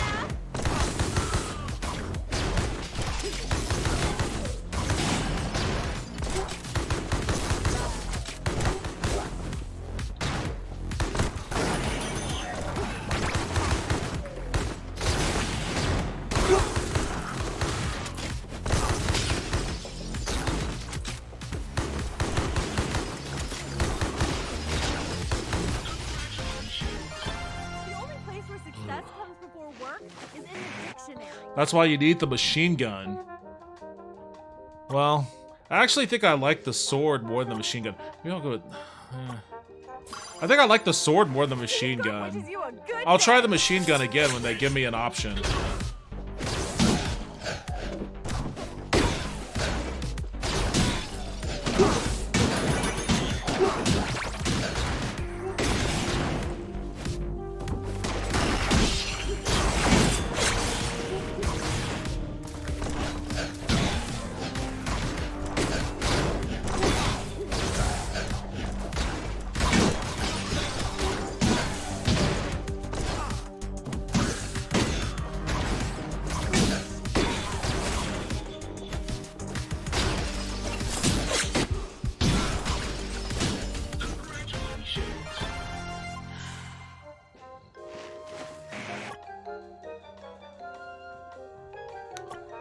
Double jump. You know what? Let me try. You know, the shotgun's not as bad as I thought it would be. I'm gonna should I even try the speed boost? I don't know if it'll make a measurable difference. It's going so fucking fast right now that I don't know if I'll be able to tell the difference. Anyways, yeah, what's going on, Grim? Gons, how you doing? How's your night treating you? Any news on the resume front?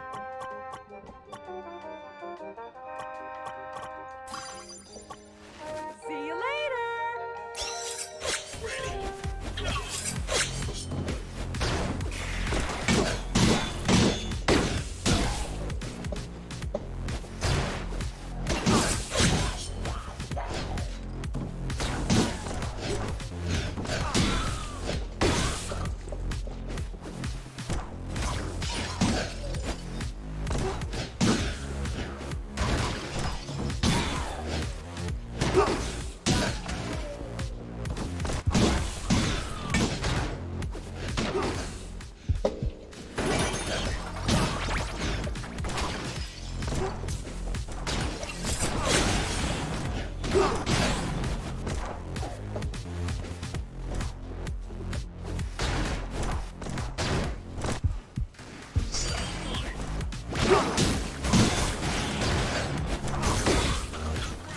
I barely got out of that one. I barely got out of that one. None yet, but I did see a spike in my LinkedIn profile, so someone's looking. Okay, well, I mean, as someone whose employment life has been saved numerous times by LinkedIn, I will tell you that's actually a really good thing. I know people shit on LinkedIn quite a bit, but honestly, like, it's saved my life on more than one occasion, so that's definitely a good thing.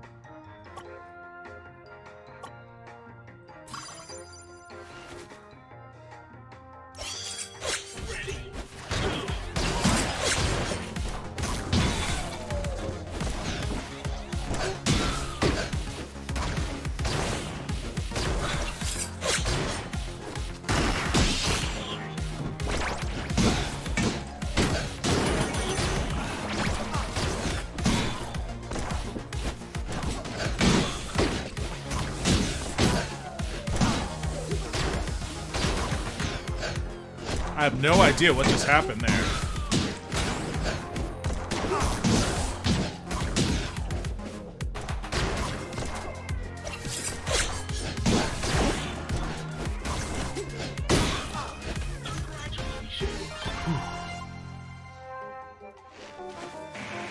That's interesting to know. It's a good thing I updated it. Yeah, always keep it up to date, is all I'm saying. Your attack can deflect a very close bullet of an enemy. Let's keep boosting my speed. Peace Corp wishes you a good day. Ready.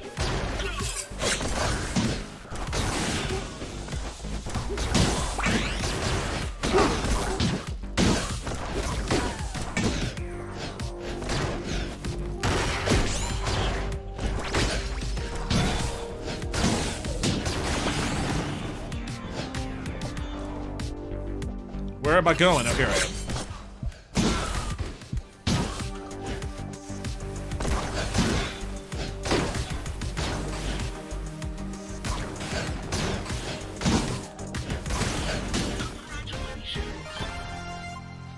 Whew. Toxic smell. Your manliness weakens everything that dares to touch you. Oh boy. Let's see if that actually proves some benefit. What am I, on the 6th floor?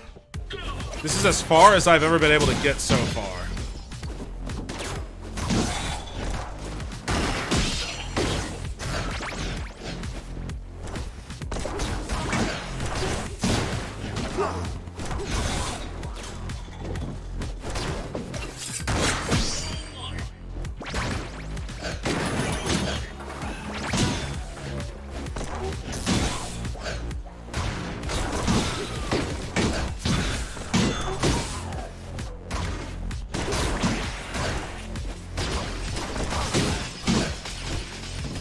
Alright.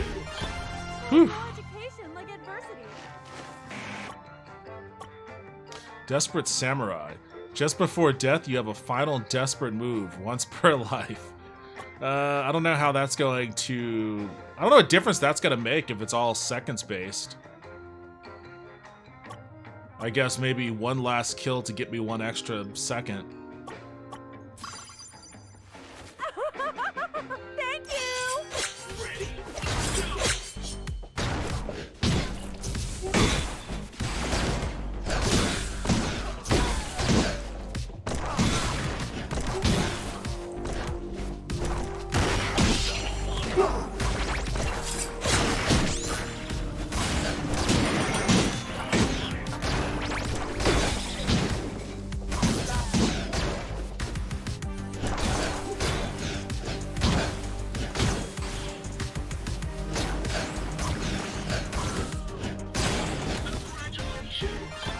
Alright. Whew. Spawn barrels. Explosive barrels will spawn into the most convenient places. I mean, not super convenient when I'm fighting with the sword.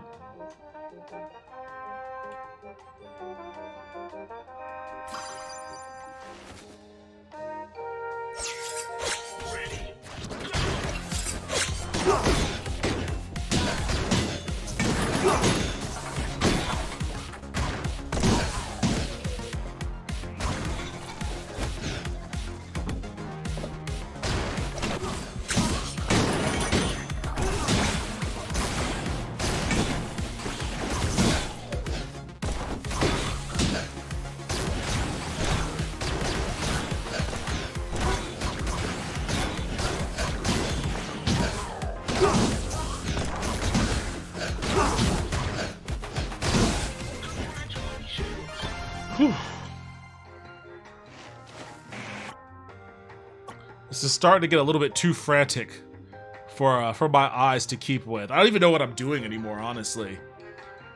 Deflect bullet. Like, it's very hard for me to tell what I'm even doing. I'm just going in a straight line as fast as possible.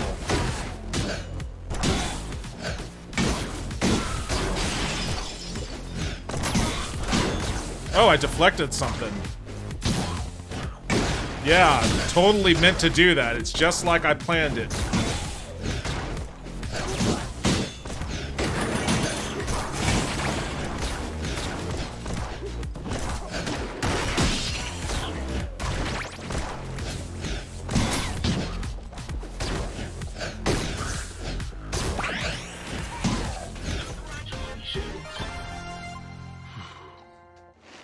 I think it's safe to say that I am thoroughly dominating this game now.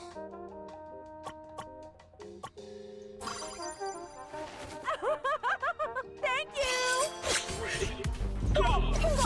Wait, what is this? They're having some type of interference. Some type of interference. System not working. Looks like our time is offline. What does that mean? Our online recovery system too. You're on your own remaining life now. Be careful.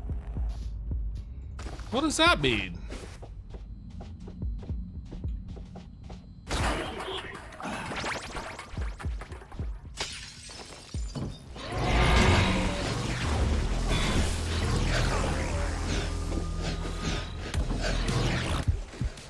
Cyber holder? I honestly don't know what's happening. I thought I was hitting it.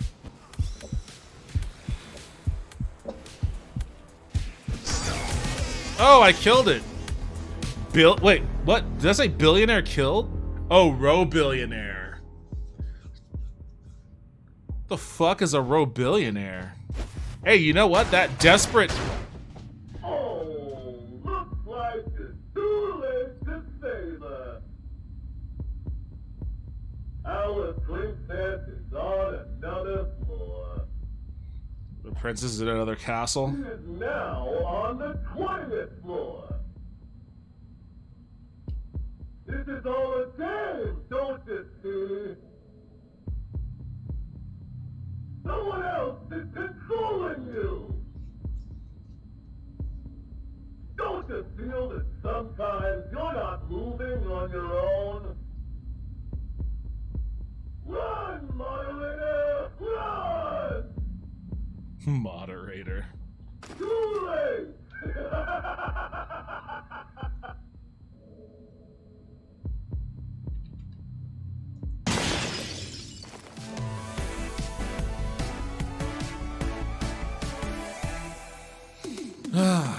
Total time 7 minutes and 28 seconds and 28 and 9 milliseconds.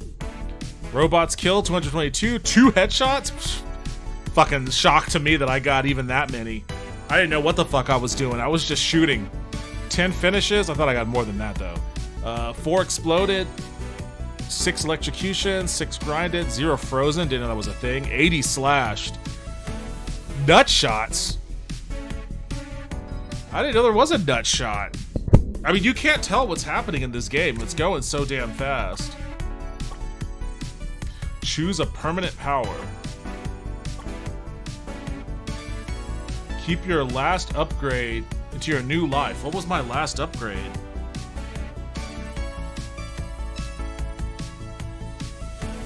I can't remember what my last upgrade was.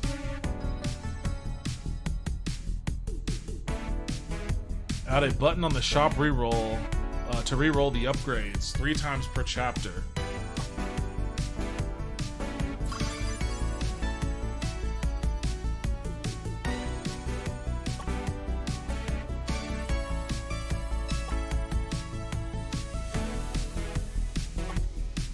Activate slow motion in the last seconds of life. Was that it? I didn't even know I had that. Oh, he's got a Tamagotchi?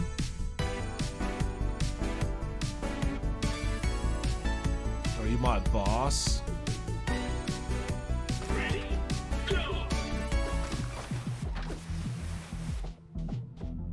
Doesn't look like I'm on a timer right now. Oh, what's happening?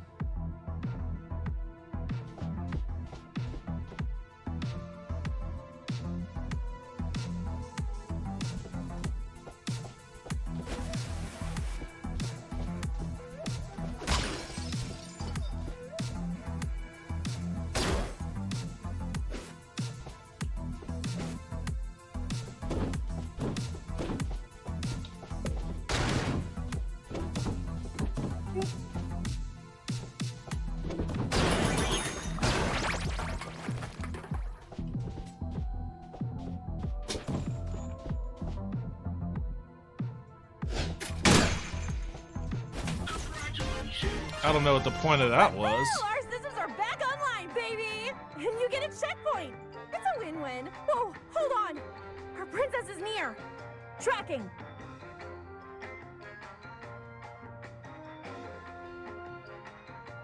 But our princess is 10 floors above! We need to keep moving!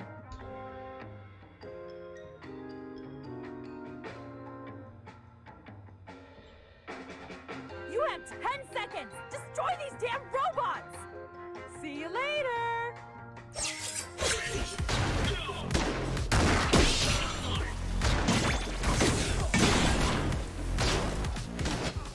Oh shit, what the fuck? Harvesting your duck data to improve our weapon ads. Nice!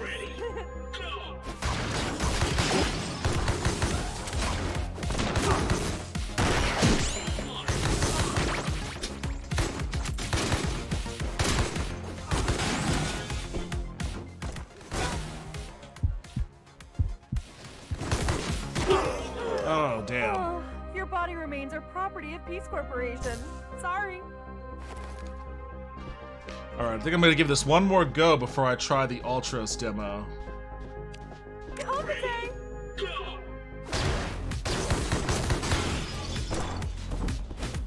Oh, what's happening?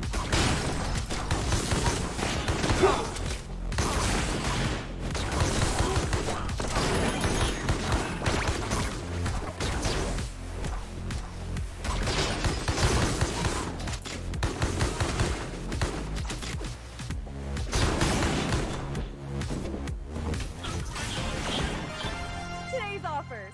Tools for total destruction, absolute carnage, and complete law enforcement. Try the shotgun again.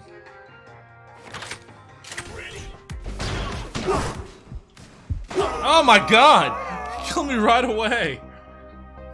Damn, the difficulty just ramps up pretty insanely from the last tower I was into this one. Or the floor rather, the last floor I was on. Oh boy. Alright, I gotta bounce from this game. It's spinning my eyes a little bit too much. It's okay.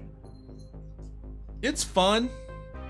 It's kind of interesting that these kind of games like Ultra Kill and this are being made right now, because these would have been these would have been great arcade games back in the 90s. These are quarter crunchers. This is a quarter cruncher game. You know, like I could see you put in like 75 cents or whatever, 2 quarters, 3 quarters, I guess by the time, I don't even know how much arcade games cost now. I guess they're like $2 or some shit. But you put in your quarters and you get like 4 or 5 tries before you have to put in more quarters. This game was designed to eat quarters, even though that mechanic isn't really a part of game development anymore. Suki, are you ripping up that bed? This would have been fun to play in an arcade. This would have been interesting. It's a fun game. I like it.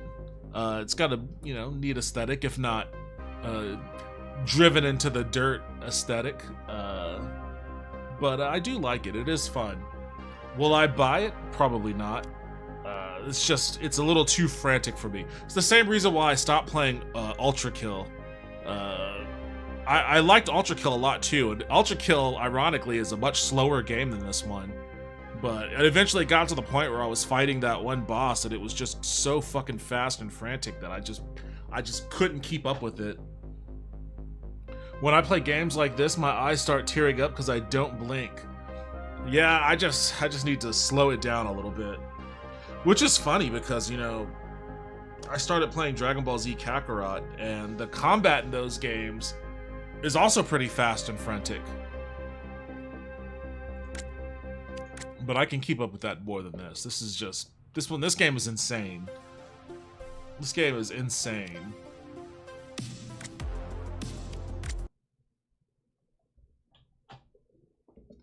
Whew, boy.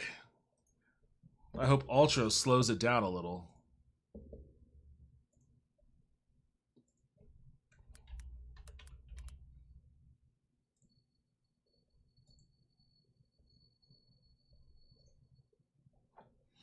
Oh man, I'm so sore. I don't know where Haunted Taco has been.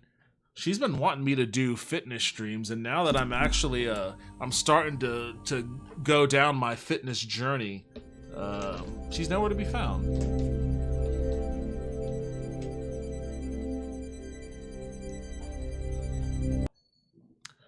I do like this game's art style. I'll say that right off the bat. I do like this game's art style.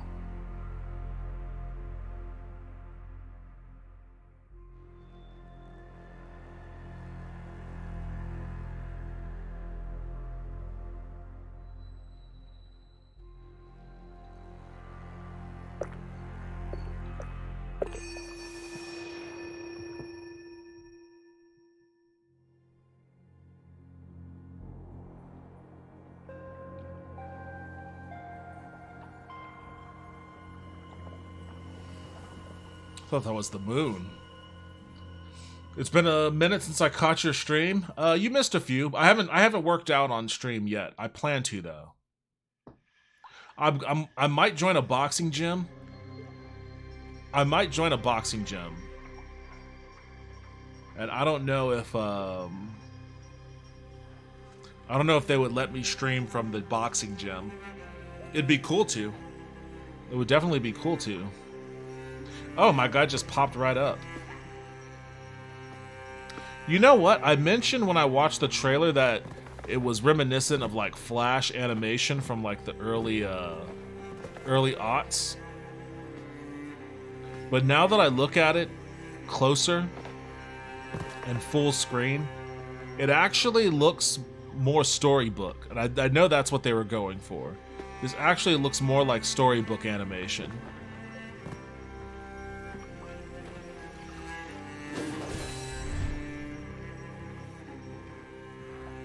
Don't know where she is, gotta send out smoke signals. She's probably in her Alaskan cabin or her main cabin or some other kind of cabin.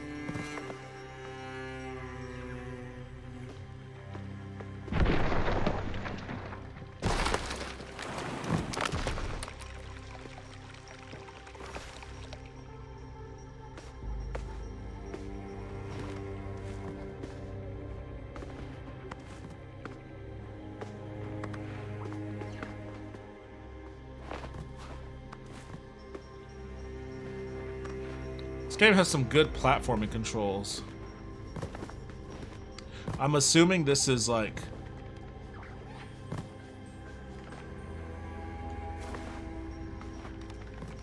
I guess I can't do anything with these guys.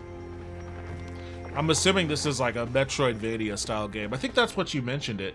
I think you mentioned that before, Wisp, that this is like Metroidvania style.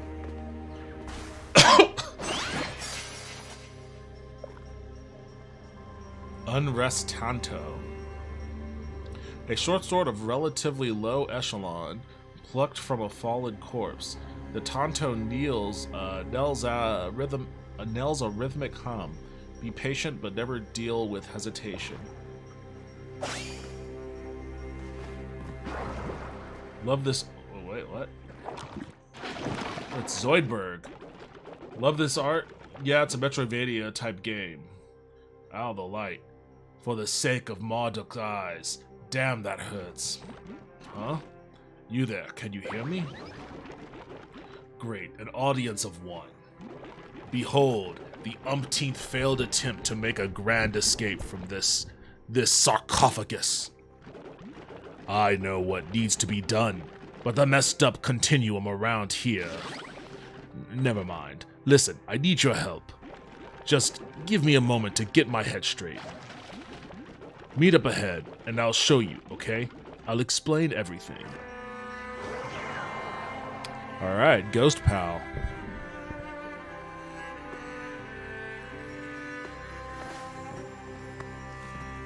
Wait, why was it telling me to attack? Oh, the wall.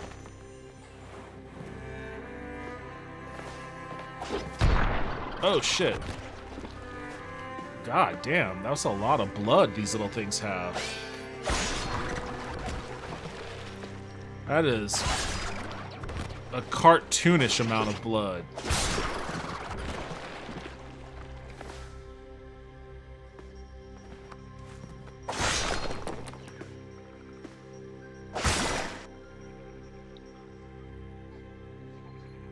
Retaliate. Some enemies can be countered. Use the slide to slide through an enemy. Press Y to retaliate.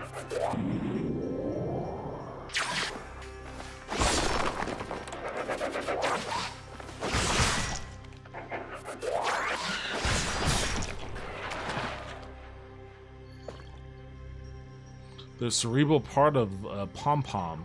Due to the violent laceration of the external membrane, it is rendered limp and lifeless. This body part has lost some of its potency due to the sloppy execution of the beast. Oh, I ate it. Why did I eat it?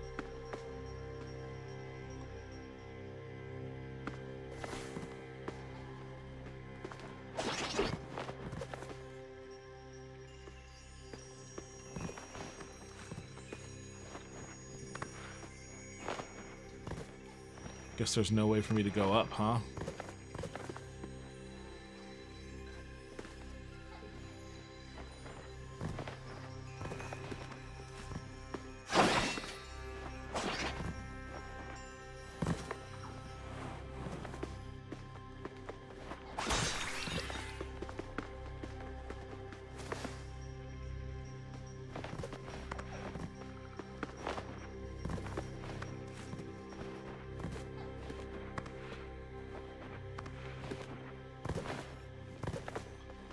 Wasn't I already over here?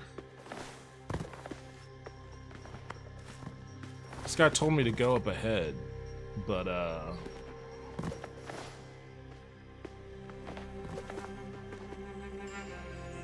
how do I get up here?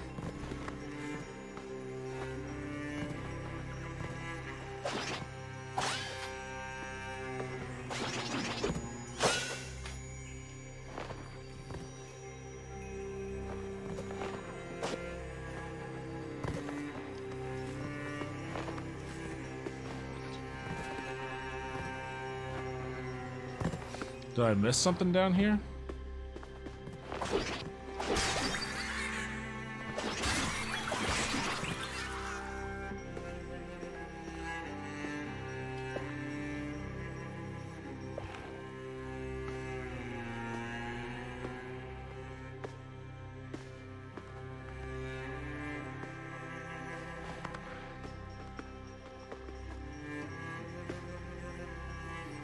There has to be some, cause the guy says he'll meet you up ahead. Yeah, he said he'll meet you up ahead, but up ahead is an area I can't jump to.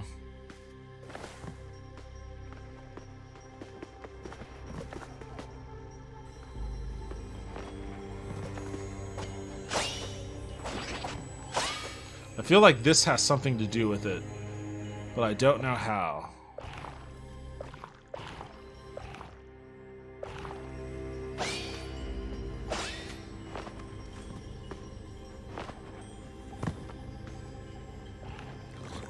Oops.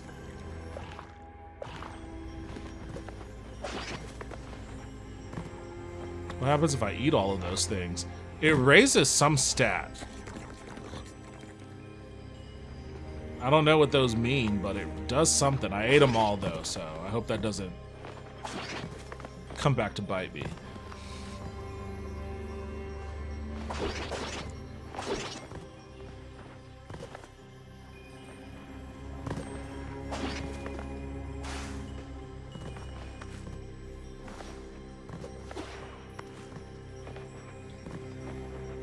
I could see the wall right up there is breakable. I just...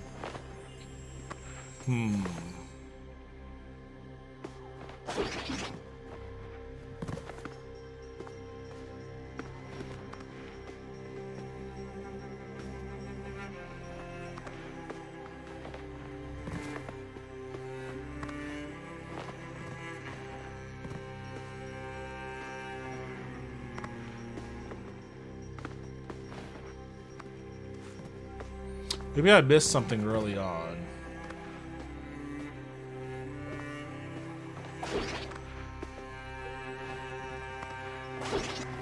Oh, there's like a hidden... Oh, this is just where I was before.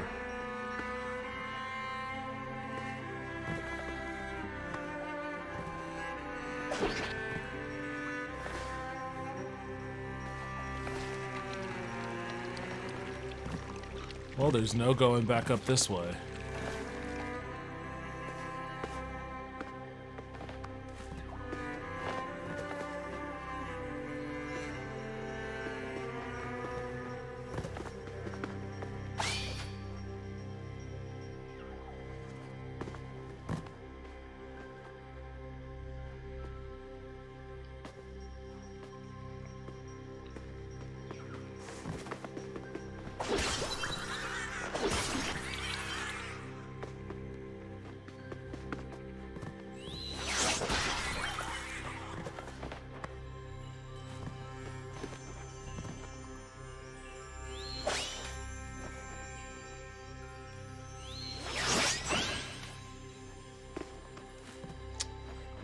Okay.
Well, that was a fun demo. Too bad it wasn't complete. I'm definitely missing something. I don't know what, though.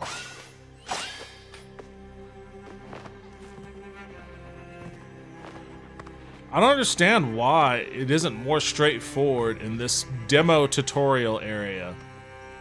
Like, the guy made it sound like it was going to be straightforward. He said, hey, I'll meet you up ahead. But, like... Well, now I understand why he's fucking dead. I'm gonna be dead here soon myself, too. Because I can't get past this part just like him. He said meet you up ahead like, hey, no big deal, you'll be able to get up ahead. But I don't have a double jump. So, like, I can't get to the ledge. I don't think I have any kind of, like... Oh, what was... That's kind of neat.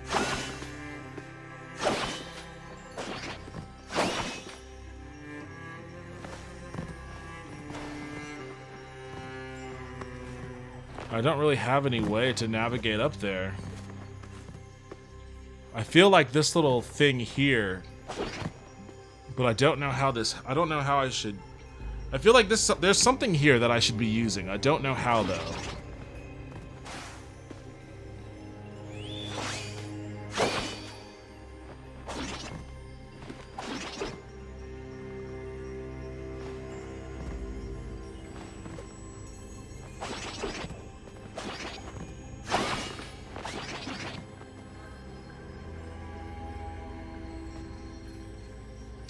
It's got to be something with the shiny ground that's glimmering. That's what I'm thinking too, but I don't know what. There's no way for me to interact with it.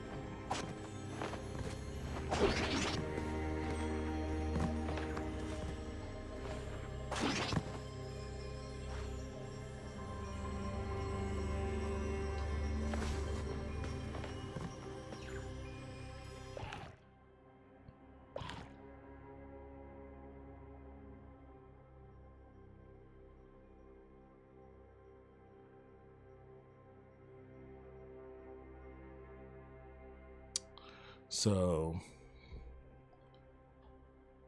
if I go down there, there's nothing there. Come up here. This room is where that guy... What is this thing? Is that a pit? I just assumed this was a death pit. Maybe I'll go explore that and make sure that it's not a death pit. It's probably just a death pit, though. And if I die, so what? It's not like I lose anything. I'm still at the very beginning of this. Maybe I'll... Does it sit right here? Yeah. Hey, there we go.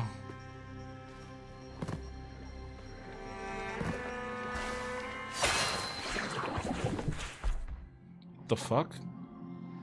He took a nap? Okay, guy. What is going on here? Cortex memories can be unlocked in the cortex.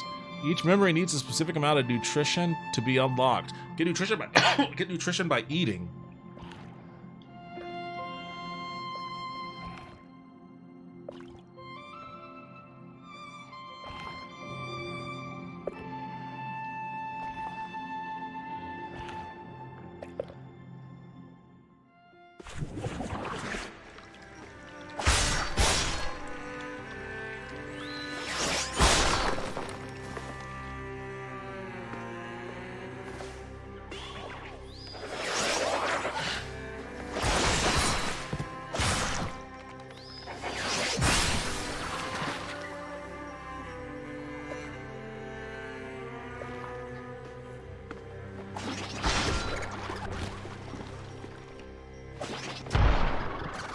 Ooh, that did hurt me. That one did.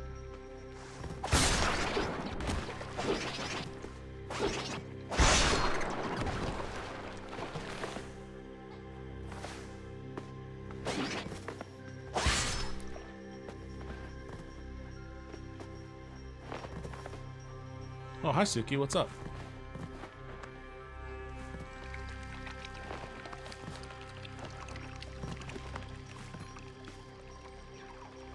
Hit me with the hydrate.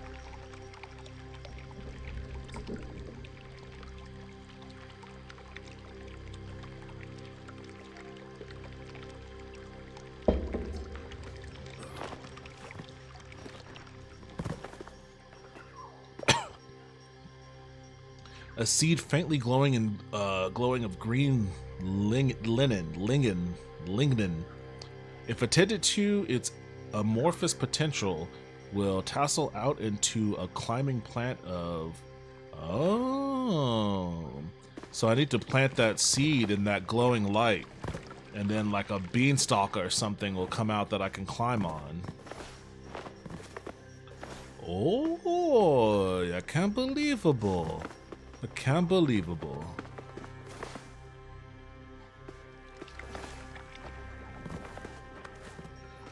Well, what's over on this side? Some guy face palming. He's like, I can't believe how cryptic this game is.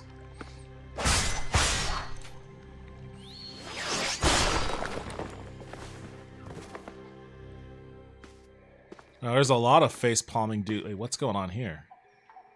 Oh, Temple of Motherhood.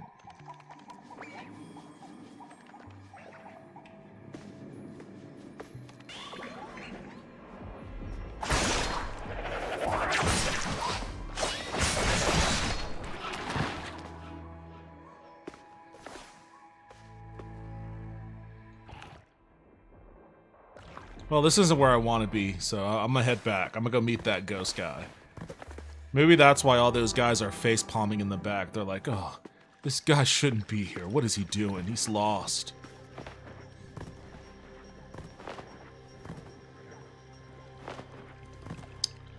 guess I can't go back that way.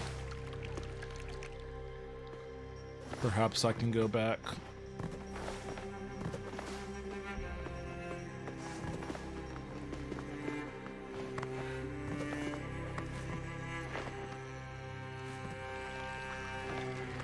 I don't think I'll be able to go back this way either.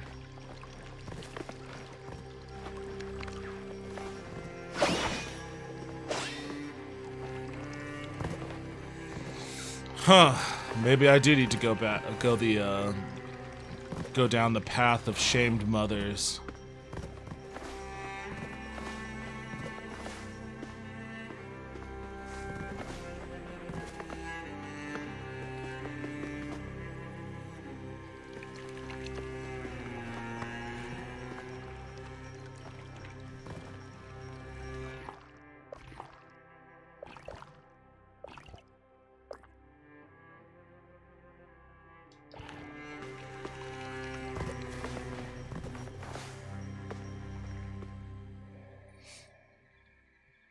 Was away for an ad for a second. There was a blue emerald switch in that room. Blue emerald switch in what room?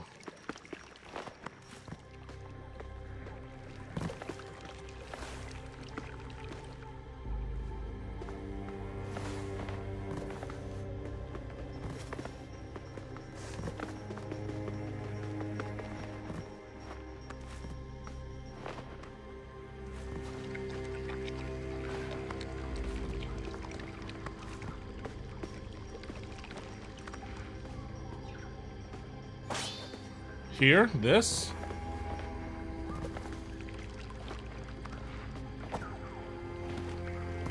Because this is where I got the seed from.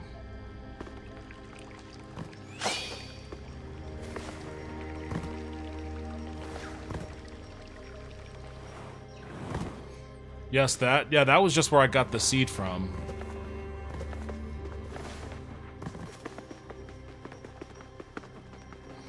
Oh, this dude can haul ass. Somebody should teach him about the Naruto run, though. Flailing his arms the way that he's doing is wasting energy. You need to fling those arms all the way back.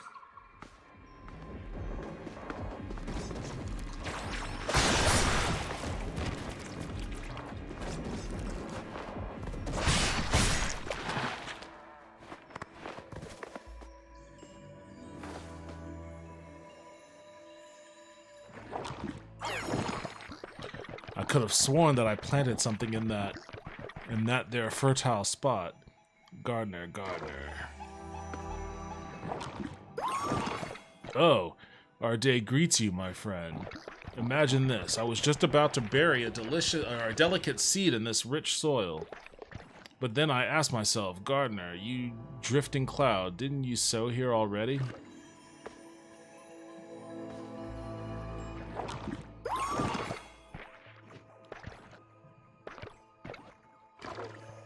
Alright, how do I do this?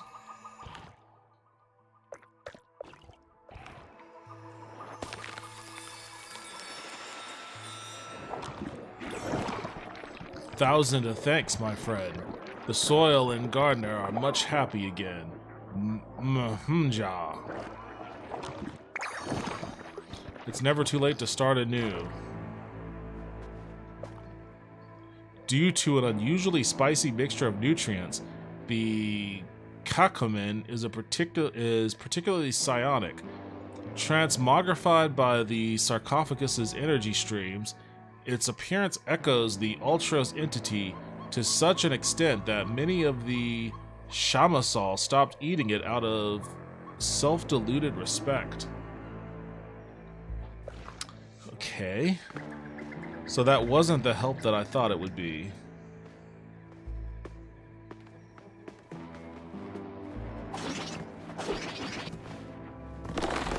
Oh, shit.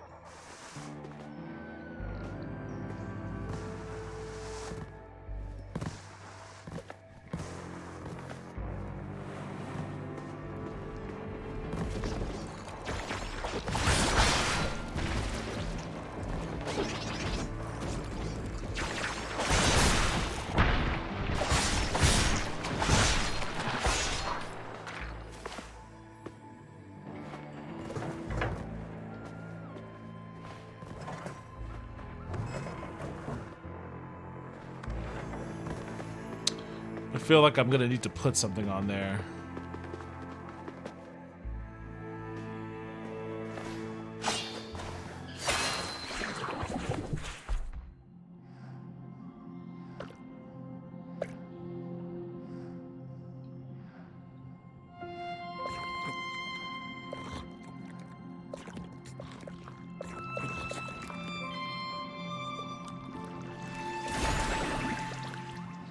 Sneaking.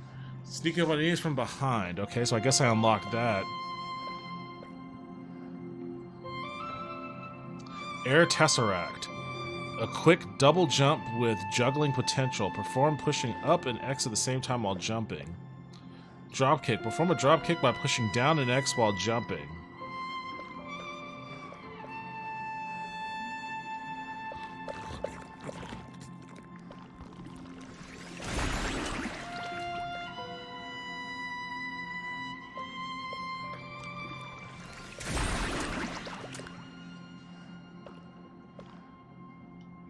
I've got nothing left to eat, but I got a combo. Adds a third devastating hit to a normal combo. Okay, well, I ate that spicy eyeball thing, so I guess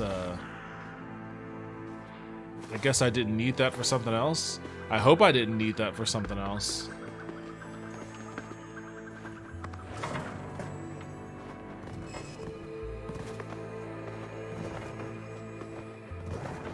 There we go.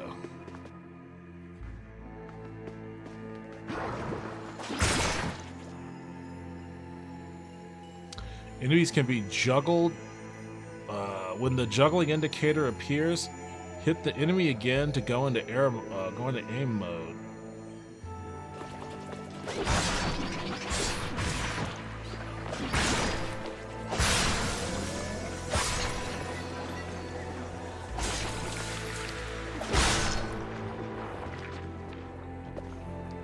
Okay, that was interesting. I have a feeling I shouldn't touch this.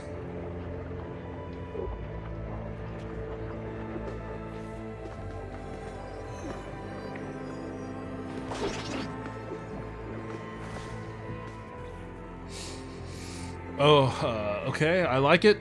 I thought it would be too much like Metroid, but the RPG-like character progression is pretty cool. It's interesting, to say the least. Oh, it doesn't hurt me, I just can't go past it.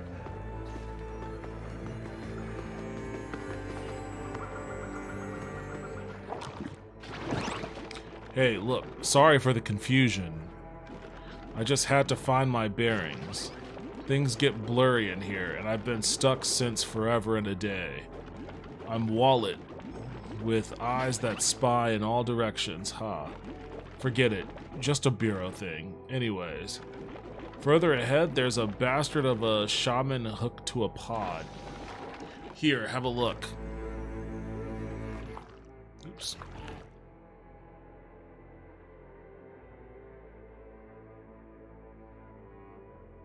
Okay, I guess that's a shaman. A shaman on a pod. This shaman bastard sustains the illusion and messes with the continuum, keeping anyone from getting out. You must go there and bash that pod real good. Getting out of here is only possible if the illusion shatters. I beg of you before you lose your mind like the others.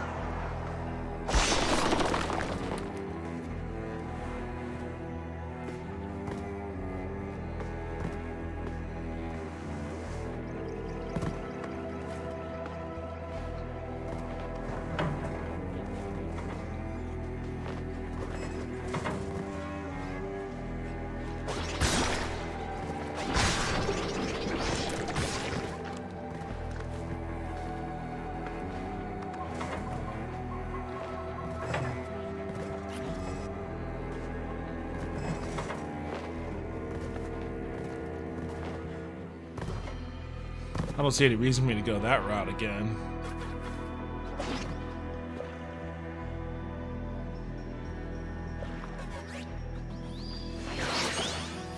Oh, I can't break it from this side. I can only break it from the other side.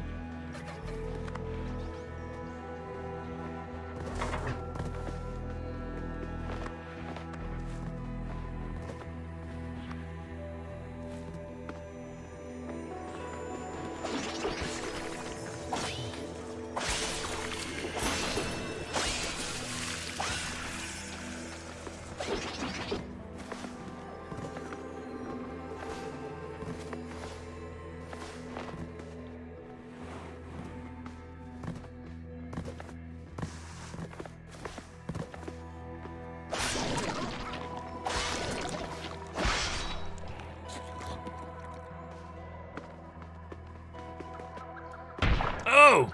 Okay, so... Alright, can't hurt those. But they can hurt me.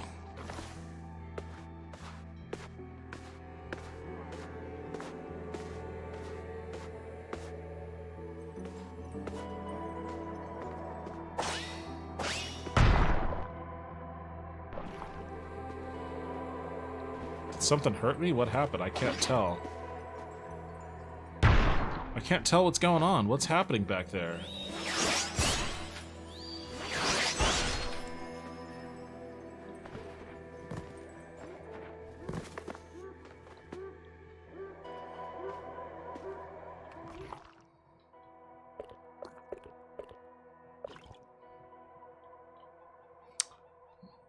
Why can't I eat that? Use heavy attacks to break enemy guards. There we go.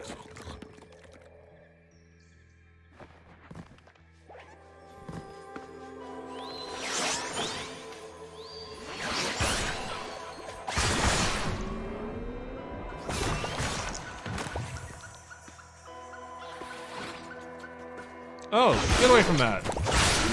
That's my perfect variety, not yours, you jerk.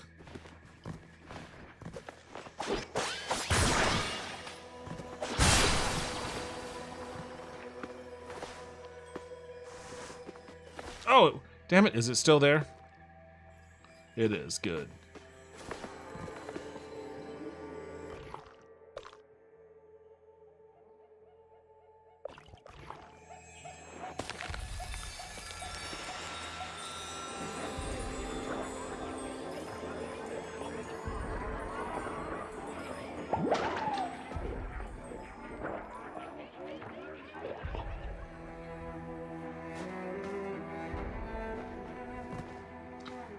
Wait, I can't move past it now? Aw, man, what the fuck? Why can't I walk around it?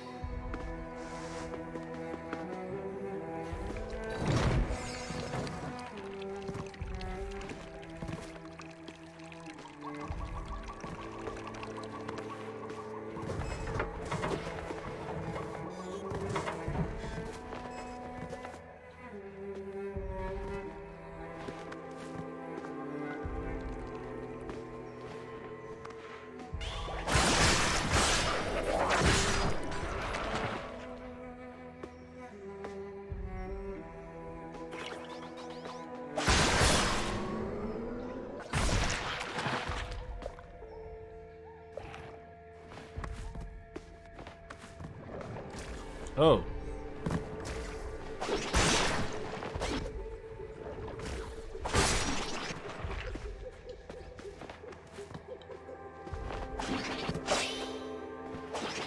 Get up here. Get down here, rather. Get down here.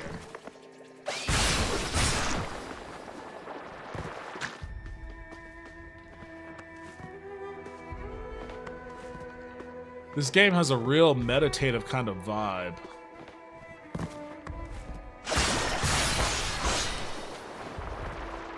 Oops, I didn't mean to eat that.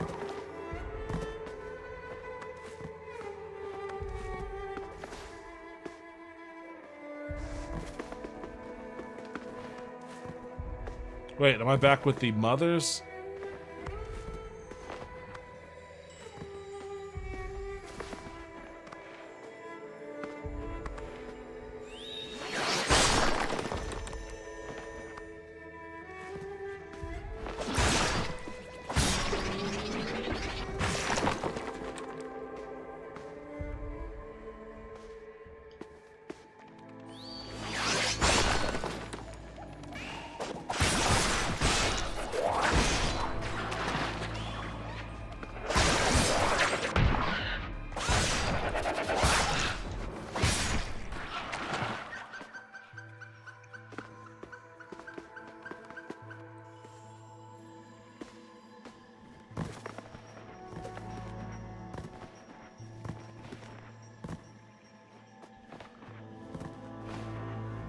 Another platform I can't get to.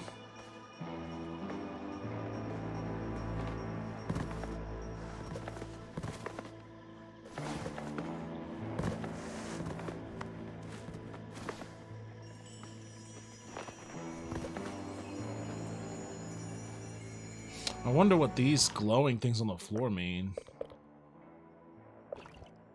Can I plant something here?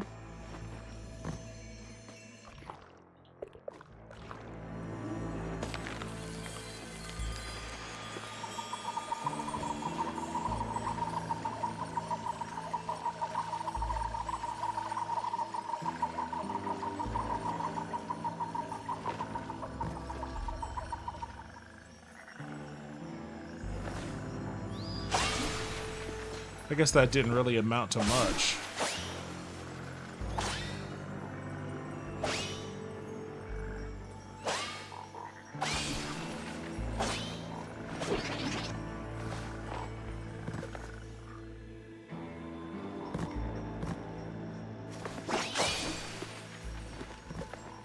Man, this guy really hates books.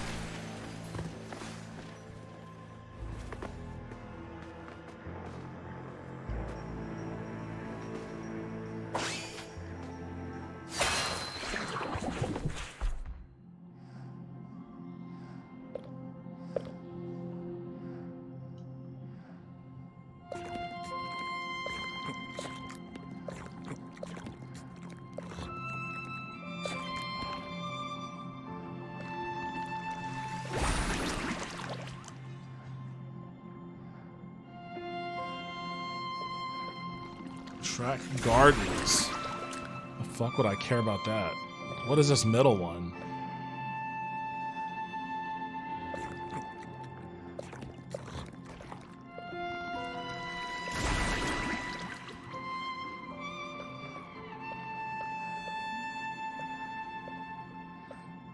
Why can't I get this middle one?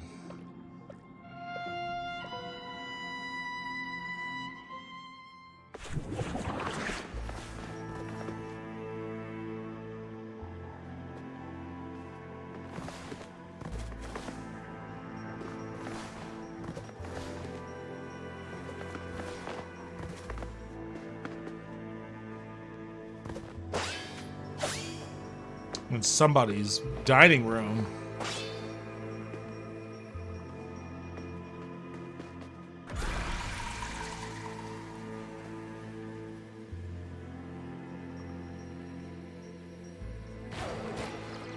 Yo, what? What is this?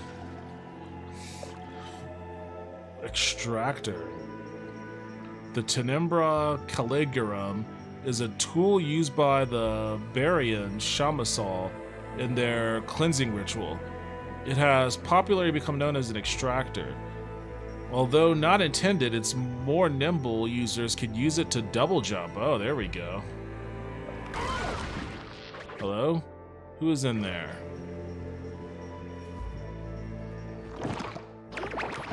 You there, Sojourner. How did you get... Impossible. From the imprint of Naus through the shadows, the Tenebra Caligarum binds to those chosen, but they trusted me with the calling. The fuck does that mean?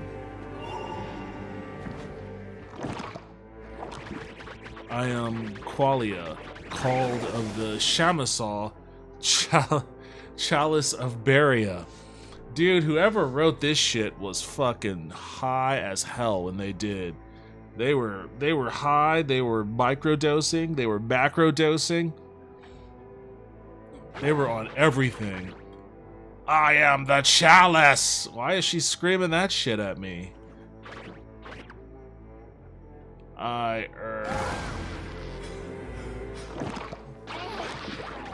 need to go. Okay, well, fucking go.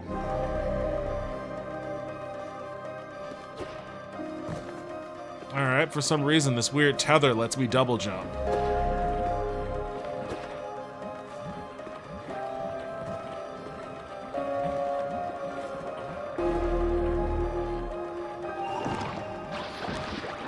How could it bind to her? Is she here to replace me?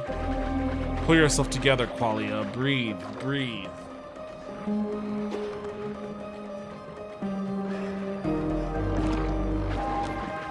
What? Why are you following me? Stay away.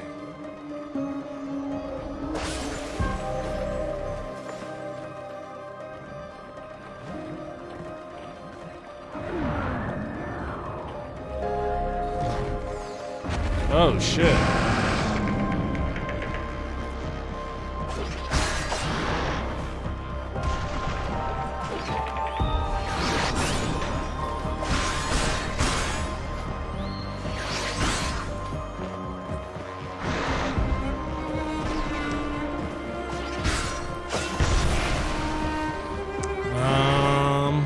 So how am I supposed to break this guy's guard?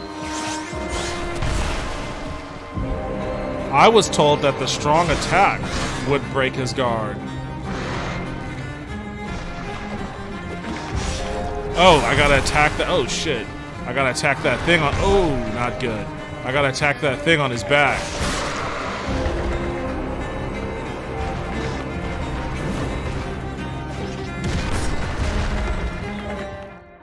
Alright. Eat that thing.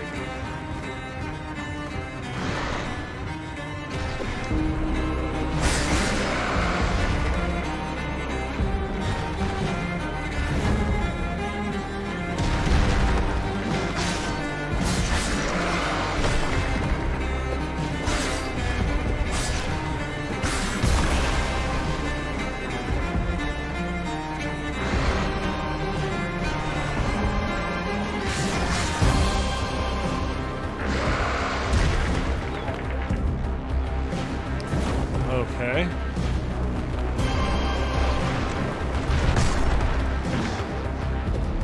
Oh, my dude is bloody to shit.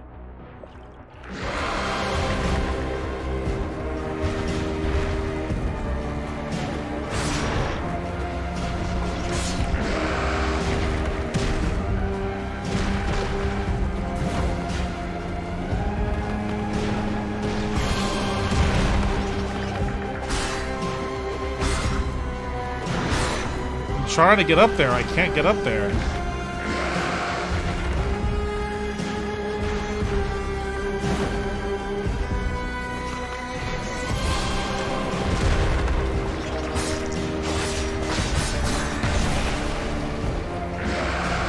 Ah, shit.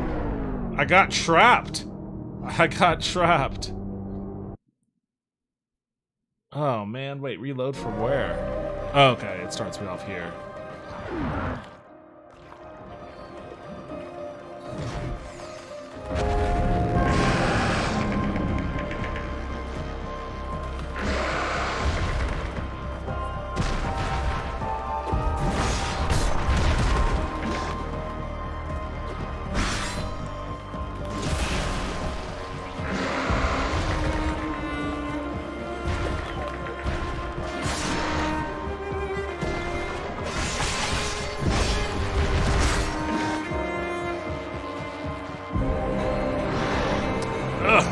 Okay.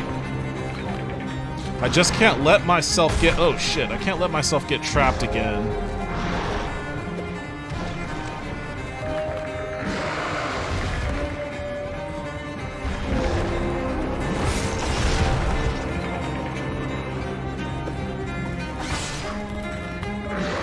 Why'd you jump off? Just keep attacking with reckless abandon once you get up there.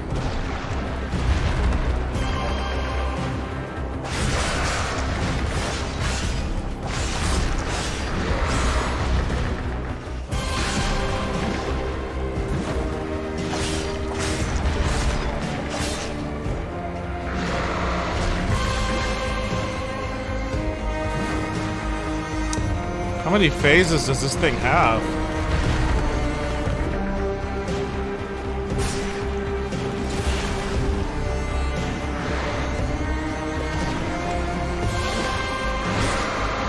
Damn it.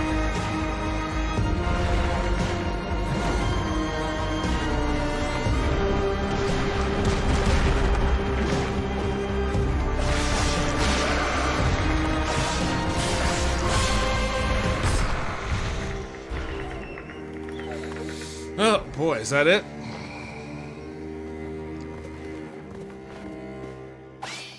I don't get anything from this thing? I guess I could smack it around a bit.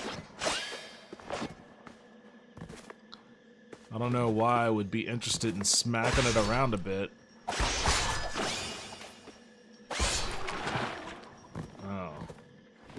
Oh, to climb up here. Okay. I am beat the fuck up. Can I chill on the couch for a bit? I'm all bloody and shit.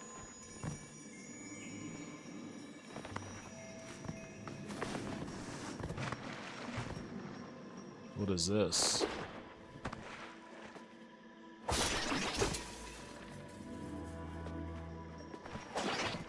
Okay, I don't know what that did.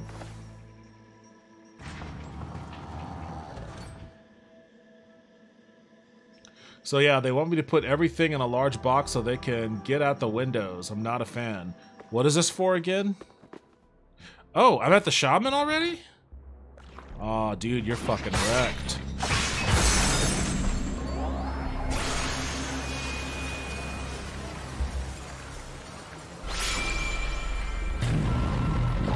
Oh, this is like Fantastic Planet or whatever that movie was.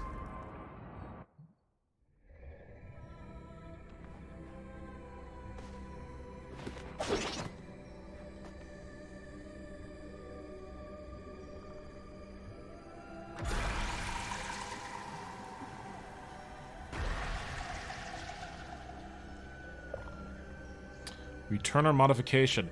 Extractors come equipped to hold difficult emotions for safe disposal. They can also run multiple utility programs. This one, however, appears encrypted. Okay.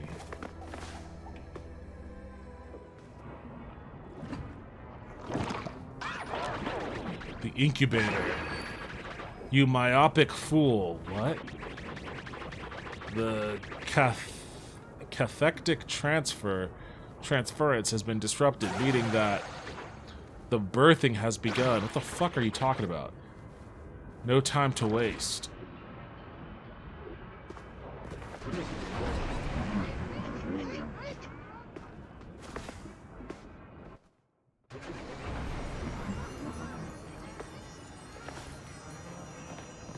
The birthing has begun.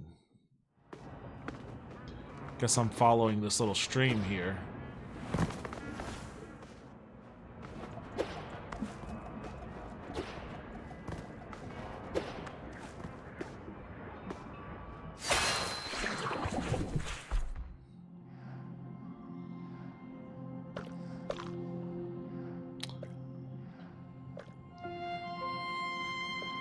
They're still not letting me get at this middle one here for some reason.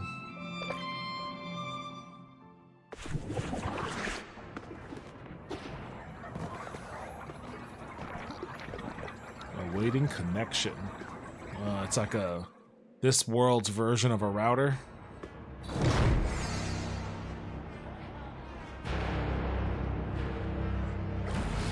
That doesn't look good.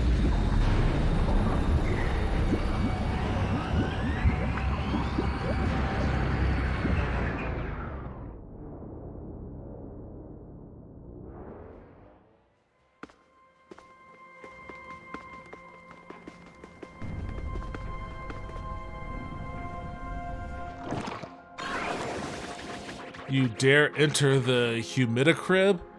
There's like a new word to describe everything with every line. Some new ridiculous word. Humidicrib? I thought it was the incubator. The insolence. Stand back, sojourner. Finally, the metamorphosis has commenced. My part in the ushering my destiny forthwith.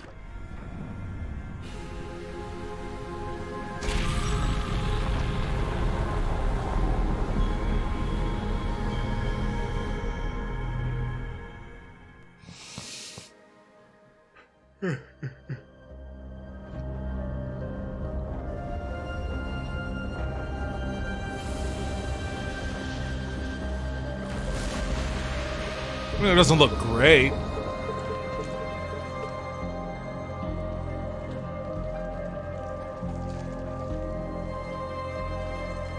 Oh, there's a bunch of shaman, and then one other weird thing. The cycle begins anew. Let our quiet mycelium lament the unrest and return to what once was.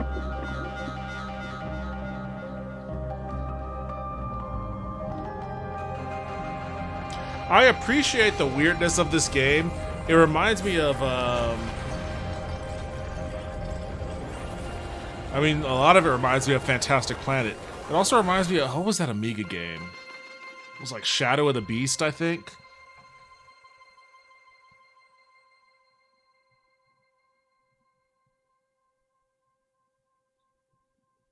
Thank you for playing. Well, you know what? I enjoyed it. This was a good one. This was a good one. I mean, that first-person shooter was good too, just this was more my pace and my speed than that one was. I love the art style. Fantastic art. Great animation, great visuals, great music, everything. The atmosphere is cool. I thought she was wearing some pretty dope sneakers. I was like, is she wearing sneakers? She's pretty dripped out with her samurai sword and everything. But, yeah, this was a fun one. This was a good one. Great graphics and all that, but it's trippy as all hell. All right, time to look into who is responsible for this game.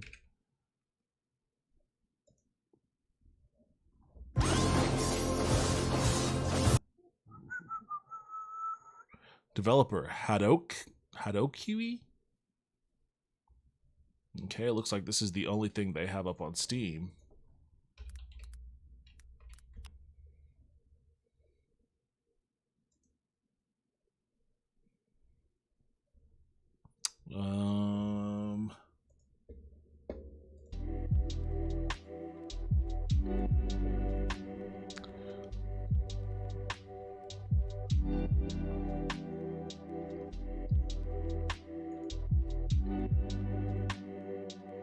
So they keep information about themselves, I guess, on a need to know. And clearly, I do not need to know.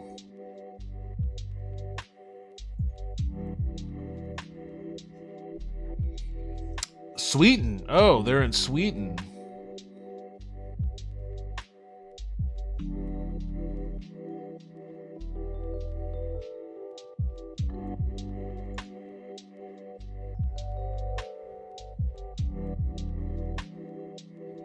Okay, so I guess this is like maybe a small outfit out of Sweden.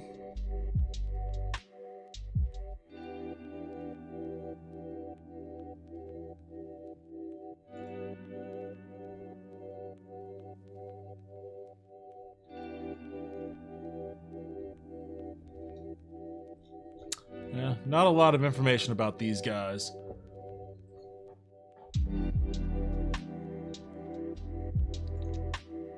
I guess they must be relatively. It's just from that Jimatsu. They must be relatively new to the arena. Great opening salvo though. This game has great design, but it is trippy. Was it Shadow of the Beast?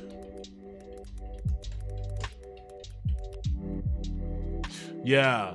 Like, the Amiga version of this game had really surrealistic, had like a very surreal. I don't want the PS4. I want the fucking the PS4 one looks like shit. But yeah, Shadow of the Beast on like the Genesis or the Amiga had like really surreal art and like a really surreal atmosphere. It very much kind of had a Forbidden Planet kind of vibe. And I get that from this game too, Ultros. I like the garden concept. Could be pretty cool. I like a lot of the things the game did. I'll probably...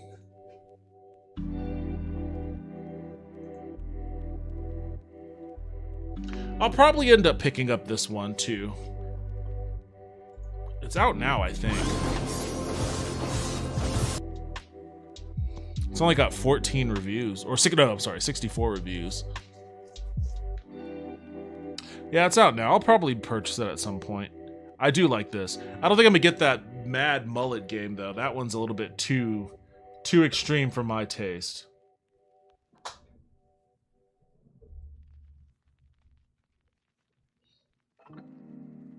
All right. I guess before I bolt for the night, I'm gonna squeeze in a little bit of Dragon Ball Z.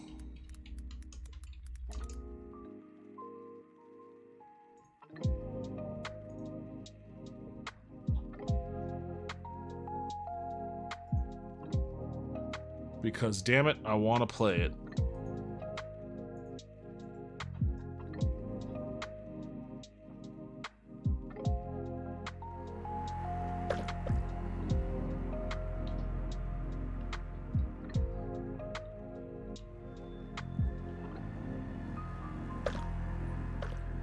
Are you not going to give me an ability to back out of this? There we go.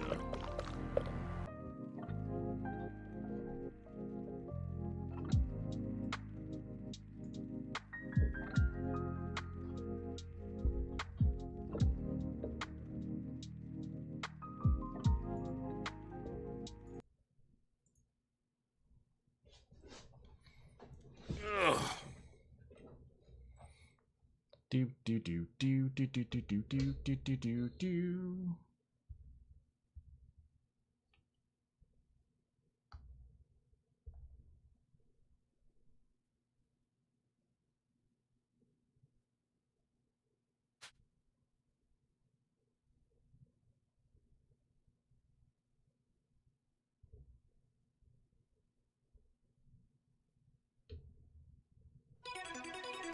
Oh, it's opening up in the background.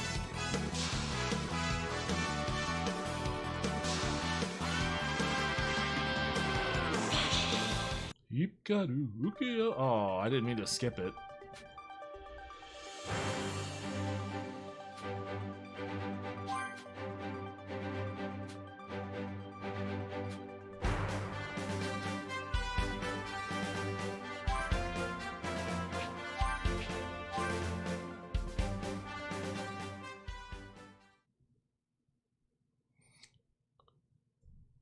Alright.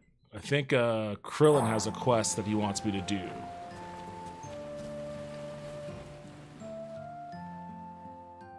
What's up?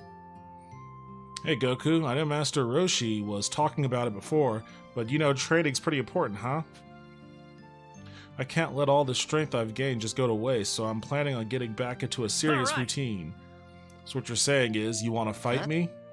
You? Haha, maybe some other time. I'm gonna focus on some mental simulation training first. Mental simulation training? Oh, you mean where you do it in your head? You should try it sometime when you get the chance. You received a D medal. What's this? I guess you call it a training keepsake. Yeah. The great thing about mental simulation training is you could do it anywhere you want, like this beach, for example. Here we go.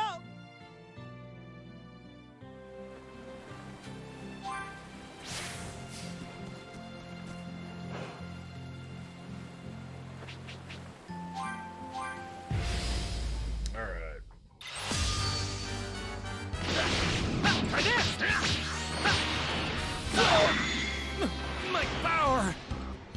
Oh man, imagine getting wrecked by Krillin.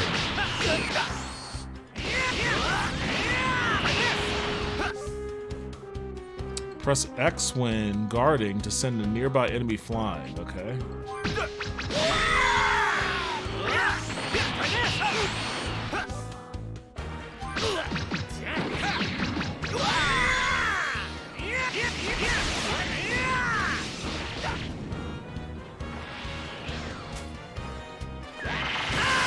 Oh, he dodged it. Oh, but then he ran into it.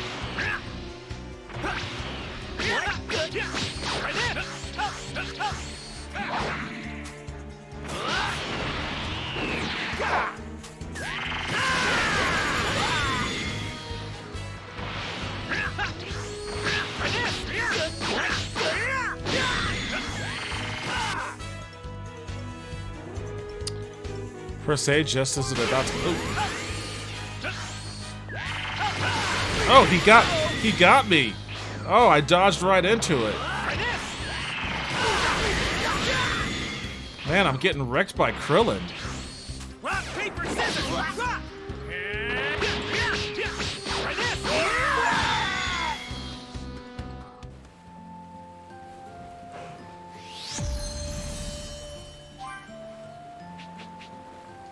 All right.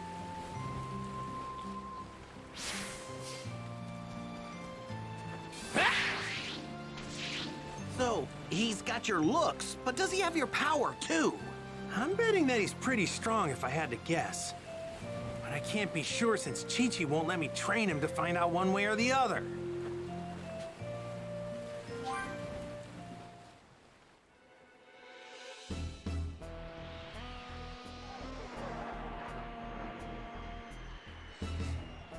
Raditz. Dad? What was that? Not sure.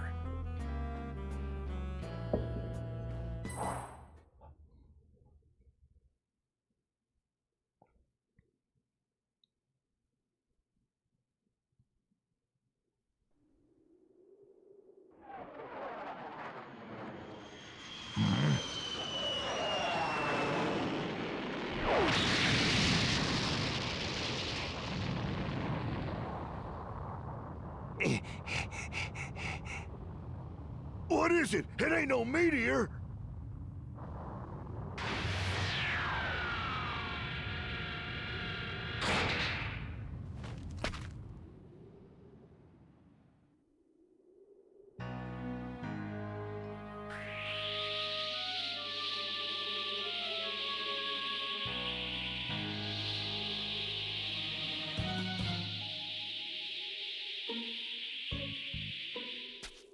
I forget which NFL quarterback we assigned to The creatures on this Raditz. planet are still alive. Kakarot's failed us. I don't know how this dude Where are is you? Goku's brother when he has Vegeta's hairline. A power level of only 5? What trash. Stay back!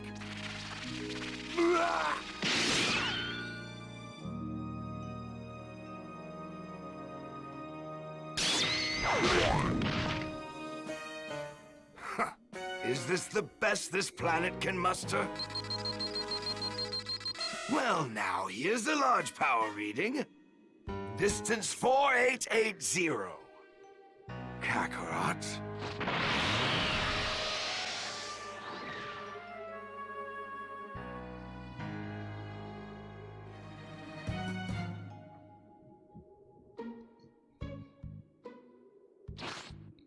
What in the world could that have been?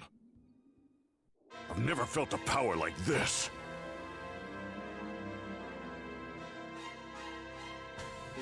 Oh, I'm Piccolo now. Press L, the left stick while flying to boost to fly at a high speed.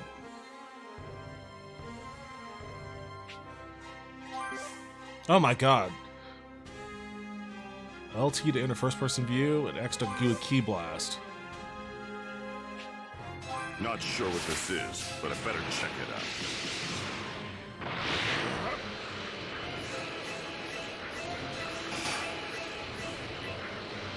It isn't Goku. Well, I'm ready whenever you are. Let's do this.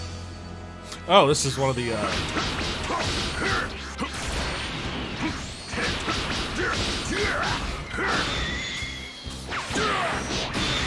So that's all, huh?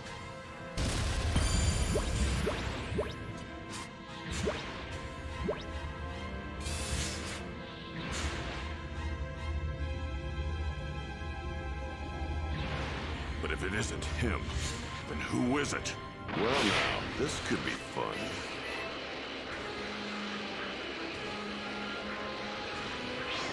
I'll make quick work of you. Okay, let's do this.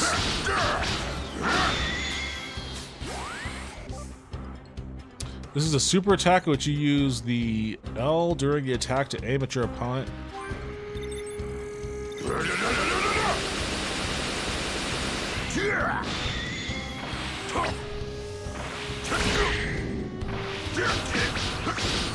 Don't kid yourself, you could never beat me. Guess I'd better look for more.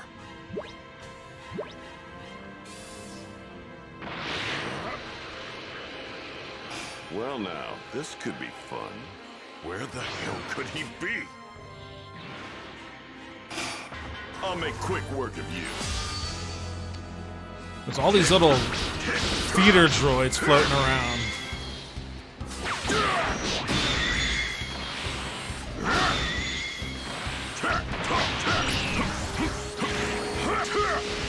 This'll end it! This'll end it! This'll end it! So that's all, huh?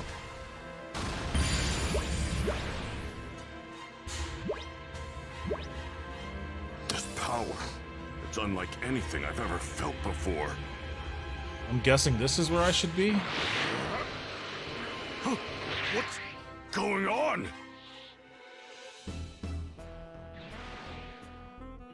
Cheh, so it wasn't Kakarot after all. Who the hell are you? That dude does not miss leg day at all. God Wait damn. a minute. This is a Namekian, isn't it?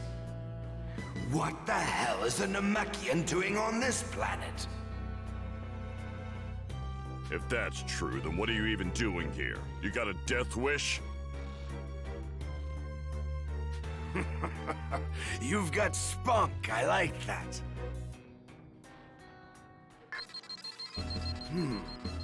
A power level of 322, huh? You're definitely stronger than the others, but you wouldn't even be a warm-up for me. You're making a mistake in underestimating me. No, this fight did not happen. Let's see if you can make this fun for me. What is it with this guy?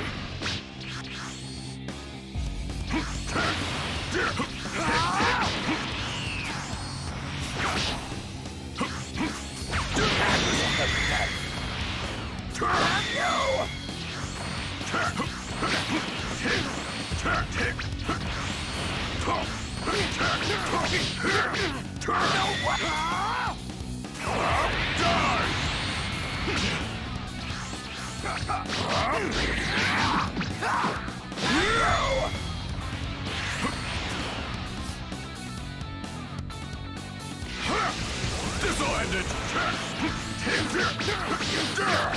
No way!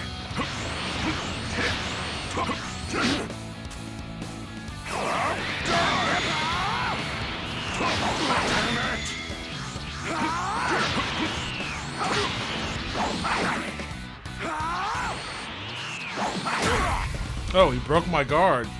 No way!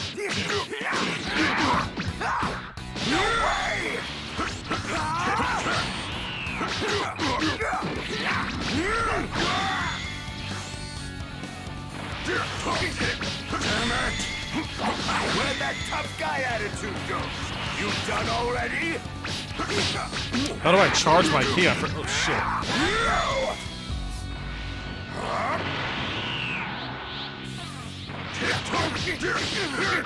No way!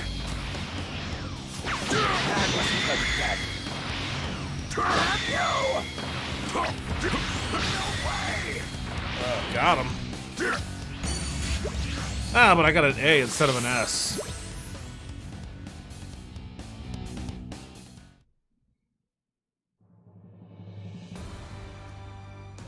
That all, huh? Is it my turn now? Time to show you. I'm getting another. That's got to be. Impossible. Who the hell is this guy?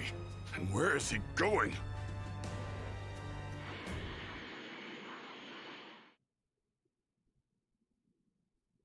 Arriving suddenly in a strange pod from outer space, a mysterious man with intelligence like Goku's making an unexpected interest. Damn, that thing does not let you read that.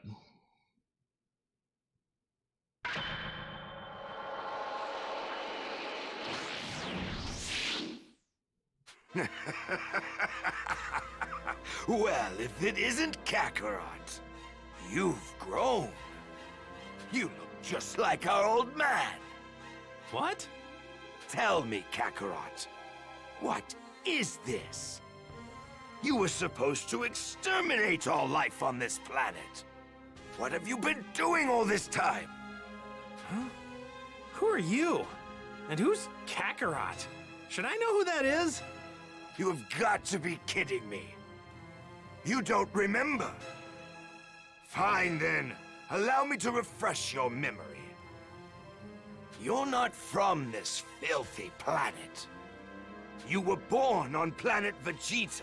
You're a member of the proud and mighty warrior race, the Saiyans. And that's not all. I'm your older This guy brother, speaks incredibly slowly. Raditz. You're lying! That can't be true! Long ago, you were sent to this pathetic planet to rid it of all life. We Saiyans search the universe for habitable planets and wipe out all who live there, so that we can sell those planets to the highest bidder. Weak, snot-nosed brats like you are sent to low-level planets, like this. And fortunately, it looks like this one's got a moon. If this guy's telling the truth, then these Saiyans are some real bad dudes. Wait. What about the moon? What does that have to do with anything? Don't play dumb with me. We Saiyans release our true power whenever there's a full moon. Even chumps like you should know that. I don't know what you're talking about. You know, I think Krillin's right. You guys are the worst. My name's Son Goku, and I'm from Earth. Take your lies and get out of here. Well, I couldn't even if I wanted to, because planet Vegeta was blown to smithereens by a meteor. Almost all of our brethren have been turned to space dust now. Including me and you. There are only 4 Saiyans left. Just the other day, we found a planet that should fetch us a high price. The 3 of us were going to have a hell of a time trying to overtake it. And that's when I remembered you. The planet is as good as ours if you join us. Come on, Kakarot! Think of the fun we'll have! Isn't your Saiyan blood boiling with excitement? Just shut up! If you think I'm joining you, then you're dumber than you look. Huh. Fine. Be that way. That little runt with the tail behind you is your kid, right? I guess I'll just take him instead. Huh? Come any closer and I'll knock you sky high! Back off! Oh, yeah? Well, go ahead if you think you can. Gohan's not going any... Alright. What the hell's with this guy? What's wrong? You scared? You're not my brother. You're nothing to me! Yeah, go on, get out of here! Kakarot, don't turn your back on your family, your people! What the hell happened to your tail? I had it cut off a long time ago! Ooh, why would you do that? There goes! Oh, he got me on that one. But I wrecked Your him. kid's in real trouble if this is the best you can do. What? Hey, I still got an S rank, so that's good enough for me.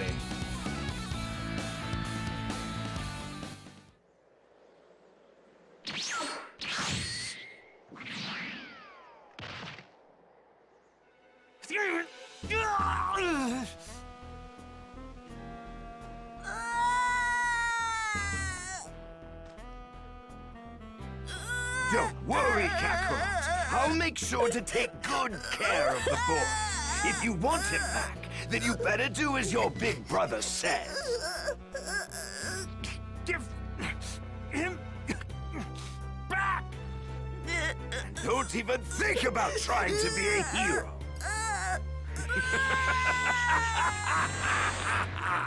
No! No!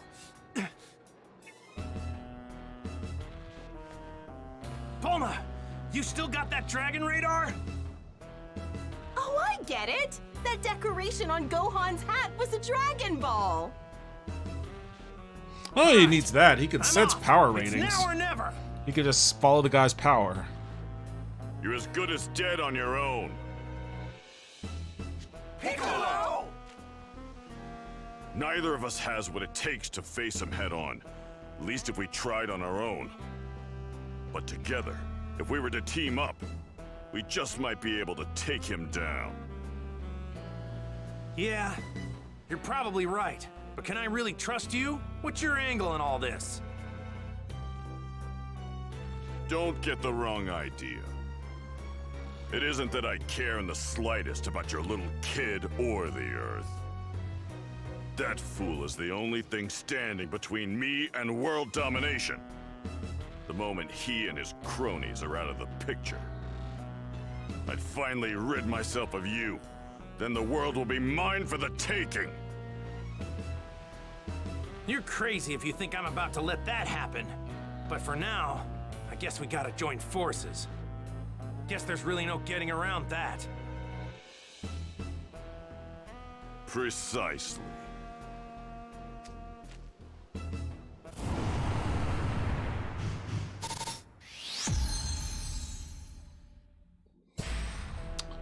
All right. All right. Hey! Invite a drink. Why don't you just give me a Sensi bean? It's the same thing. Give me a break.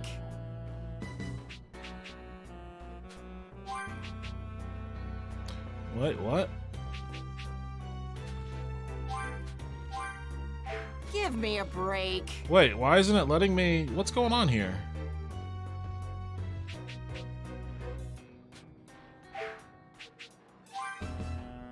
Oh, okay.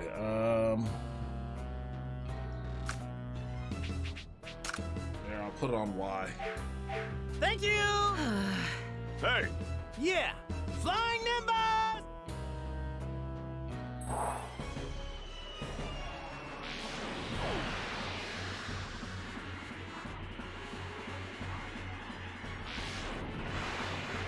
Hold tight, Gohan, we're coming! Earth's Dream Team to the rescue.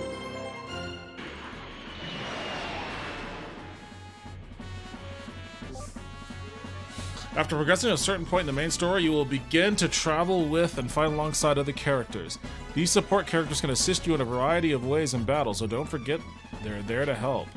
You can have a support character perform a super attack assist in battle by holding RB to open up the support palette and pressing A, B, X, or Y to use the attack set to the button. Afterward, the icon will darken and you will have to wait a little while to use your attack again. Oh my god, this game has so many fucking paragraphs of text. When a support character's support gauge is half full, the character will automatically perform an assist. Half full? Will automatically perform an assist that will help you offensively, defensively, or so of the way. What type of assist they perform depends on the style they use. There are 3 different styles. Additionally, the higher a character's friendship is, the higher capacity of the support gauge will be. Giving a support character gifts from the community option on the soul emblem screen will increase their friendship. Offensive support characters prioritize attacking the opponent over anything else. They will chase after opponents you've knocked away and perform super attacks in coordination with your own. Defensive characters. Defensive support characters will take actions to protect you during battle, including hindering enemy attacks and blocking enemy ki blasts. Special characters. Special support characters will restore your HP and ki. They also have a slight chance of chasing after enemies or hindering their attacks like offensive and defensive types, respectively. Okay, you can now travel to other areas. Moving between areas, you can move to other areas via the world map, accessing the world map by pressing Y on the area map screen, moving to the edge of the field, or by flying high into the sky. The following information is available on the world map. Obtainable materials, obtainable D-metals, Dragon Balls, if any, available sub-stories. Go on, just a little longer. Goku, get a move on. Quit messing around. You really don't recall anything about the Saiyans that Raditz clown was going on about? Nope, none of it rings a bell. It's crazy. I had no idea I had an older brother either. I was hoping to milk some useful information out of you for our fight.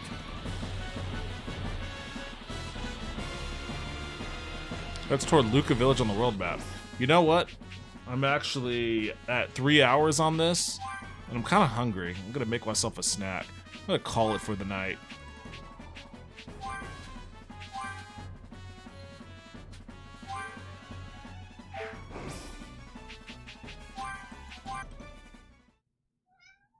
Yes, Suki, how can I help you?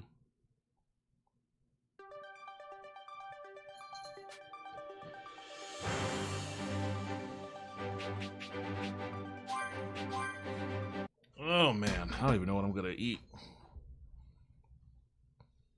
Have a good night, Devin. Thanks for the stream. Hey, thank you for stopping by. I appreciate it as always. I'm glad you managed to catch me this time. Thank you for stopping by. I hope you have a good rest of your night. I will likely be streaming tomorrow. I don't know what I'm going to be streaming, but I'll probably be streaming something tomorrow. Hopefully I'll see you then too. Till then, take care. Later, everyone.